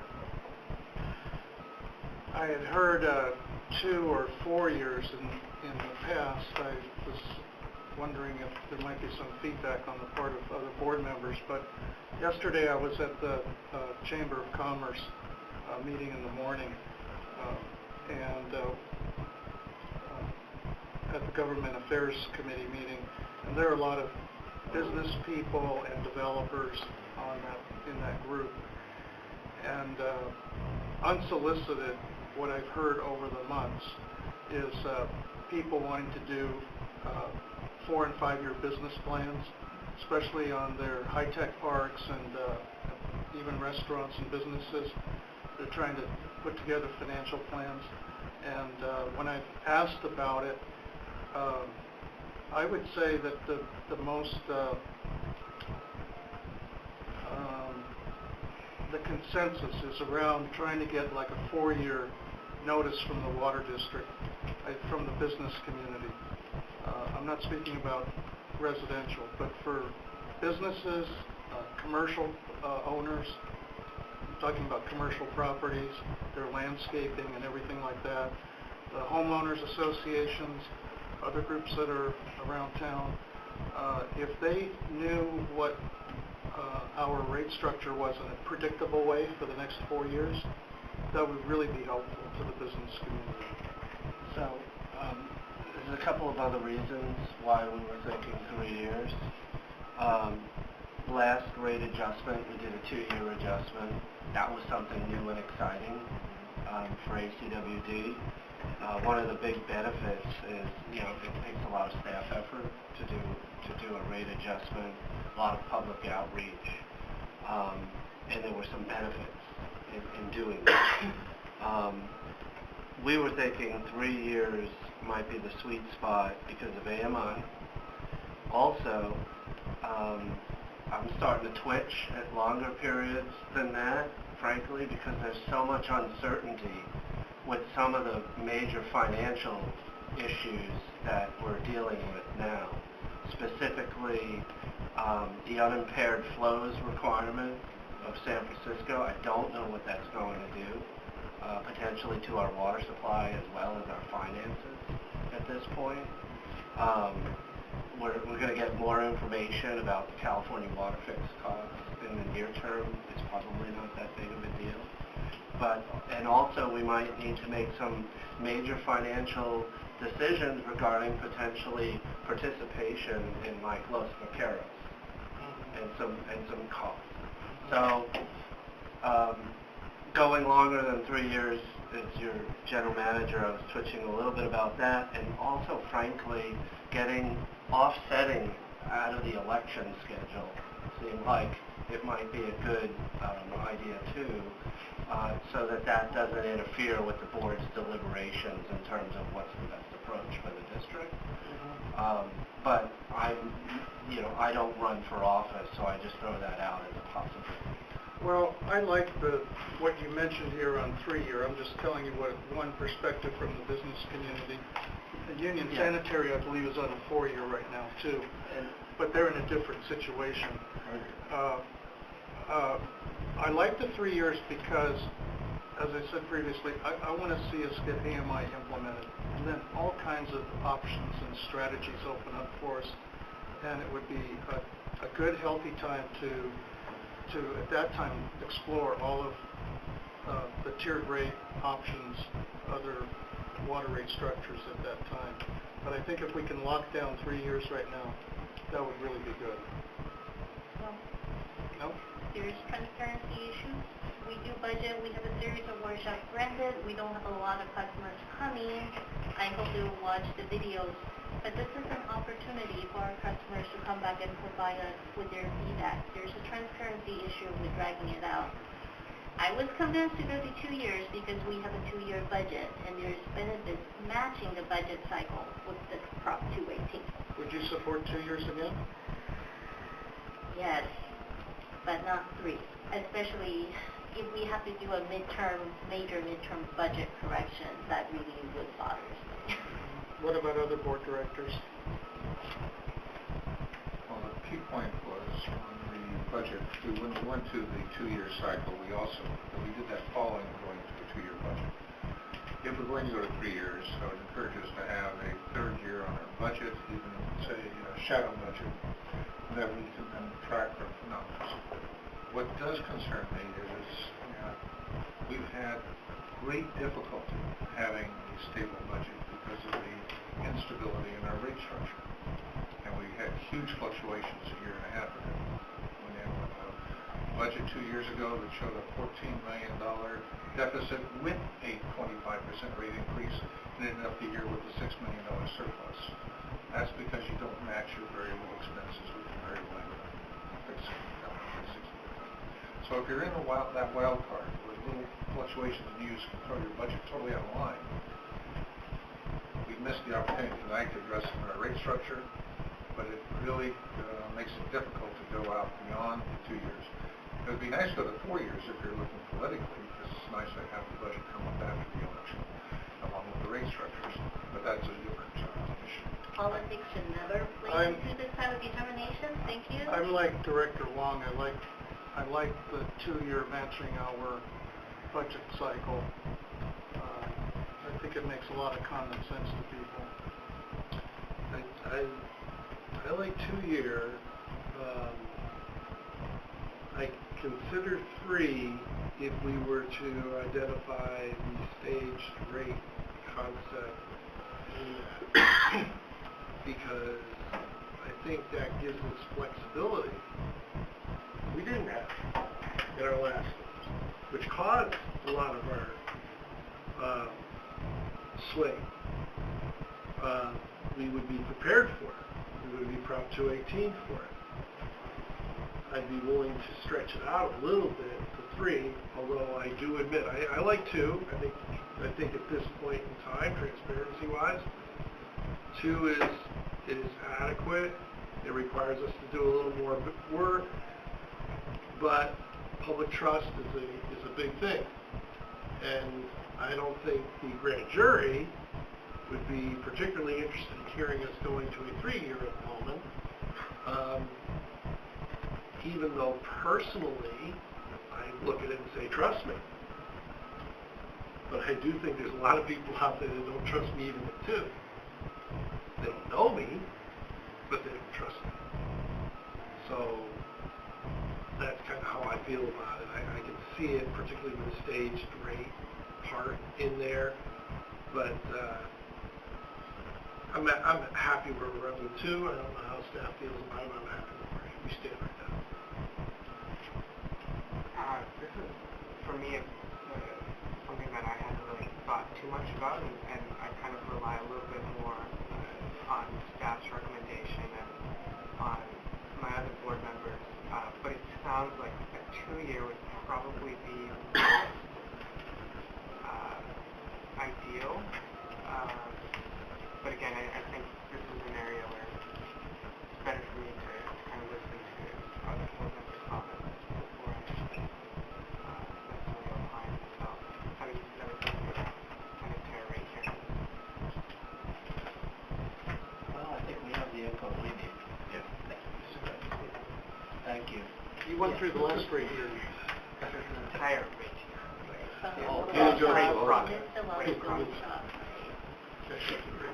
You're in for a joyful time.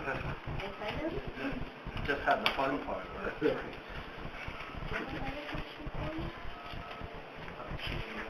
Yeah, general manager's report. Okay, we have a brief report from Mr. In on a letter of support for the Niles Canyon Trail Grant. Well, this should be quick. The Alameda County Public Works Agency has asked the district to provide a letter of support to accompany its grant application for the Niles Canyon Trail Active Transportation Corridor project. The grant application is requesting $1.1 million from California's Active Transportation Program to finish the scoping of the project and complete the associated CEQA environmental process. The Niles Canyon Trail Active Transportation Corridor project would develop a 6-mile-long, 10-foot wide, paved Class 1 multi-use trail from Niles to Sonoma. A Class 1 multi-use trail provides a completely separated right-of-way with exclusive use of bicycles and pedestrians, with crossflows by motor traffic minimized. Staff is planning to submit a letter of support for this project, which would be consistent with the board's prior support of the Niles Canyon Trail study. That's it. Is there a current estimate of what the project is going to cost? The current estimate in 2018 dollars is about $92 million.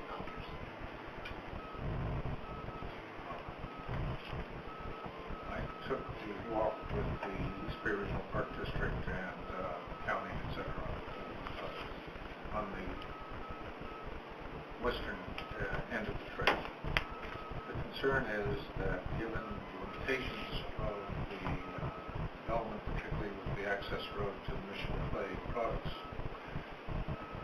unless they can find another alignment, the whole of the Class A trail is not practical. The entirety of the width of the right-of-way will be taken up by an access road from the end of Old Canyon to the old brickyard with a large retaining wall, remarkably expensive, being built along that. There may be other alternatives I would encourage us to look at, which is the old secret sidewalk alignment, to at least get up to that point where they can then look for other alternatives. So they need to do some more wider search for routing in that stretch. The second is the bridge being built by Caltrans. When I went to the public hearing about a year and a half ago now, the trail was not in the scope or considerations of the people doing the CEQA environmental impact review. It was added at that time, and they still have not addressed an alignment for the trail in that reach. They trying to get by with a comment saying, well, we're going to work with the Park District to come up with an alignment. That should be another critical point to be developed now, so it's not foreclosed. There are other issues which may raise the cost of bridges back and forth across the trail during different areas, across the canyon, if that's necessary to maintain the Class A. So it's a letter of support, but beware that this is not an easy route. $92 million it was commented on maybe well short of what's going to be necessary for this trail. I have a couple of other follow-up questions. So, who's signing that letter on behalf of the district? I can sign it, which is fine. We have basically the letters ready to go. We just wanted to do a double check with the board prior to sending it, but it's a pretty straightforward matter. And as I recall, we contributed money to the original study that was done. 50,000. Right. And wasn't it a total of about 150,000? Just for 50,000 back in 2013. Yeah, and wasn't the total study cost around 150? The Alameda County contributed some money, and I think it was about 50, and then it might have been the Park District. Yeah, East Bay Regional Park. So, by submitting our letter of support, are we setting expectations on the part of other people that we will be a contributor to this $92 million investment? No. In fact, to the extent that they can get grant funding, if there are any expectations, that would lower what those would be. But I'm not aware of any expectations of ACWD funding any of this. Right. And so that goes back to what was the purpose of our original token of funding here. Well, the ACWD definitely has interest in the canyon, and as the county and its partners were evaluating the feasibility of a trail, we wanted to make sure that we were part of the discussion so that our interests are protected. And I said when we were asked for 25,000, we made a generous contribution to twice that, 50,000, with the comment that we wanted to protect future integrity of the Niles Canyon aqueduct. And hopefully that plan can be, our district can take some action to identify a future routing for that aqueduct. Hopefully eventually get us out of the creek. Okay, any other general managers reports? Yes, one really brief one. I am very thankful for the time that I get to spend with our board and staff, but I need a vacation. So I'm leaving tomorrow morning to take a trip, and in my absence, Mr. Stevenson and Mr. Peterson will be sharing acting general manager duties, and I've sent an email explaining those things, and that's all I have. It would be, I don't know what the proper term would be, but I'll be out of country as well starting Saturday, just for the board members' knowledge. Returning on Thursday, I don't have the same luxury of where Mr. Shaver's going, but I am going out of country as well, so I can't say anything bad about her going on vacation. Are there any director's comments? I do have one really quick one. If the GPS tracking is correct, Mr. Buckland's crew has safely arrived in Honolulu. Either that or they're rowing on land. No, if you go to the Facebook page, there's a live video showing them coming in. Are they still coming in, or? Well, it was live. But now here's the party going on the shore, and there they are, So they are on terra firma. Are they shady? There's Evan right there. Oh, good. Right. Yeah, luckily I'm just receiving video and not smell coming out of my phone. Yes, they do have an issue with a broken billet pump. We have a district employee who rode in a race with a team from Monterey to Waikiki Beach. 50 Row? Row. Are in the right mind. Four men rowing 50 days at sea. In a very limited 24/7 rowboat. 2-hour shifts. So they sleep 2 hours because there's 2 rowing at a time. Why? Because it's fair. But they won the race. They won, no, other people did it too. Well, some people finished, some didn't.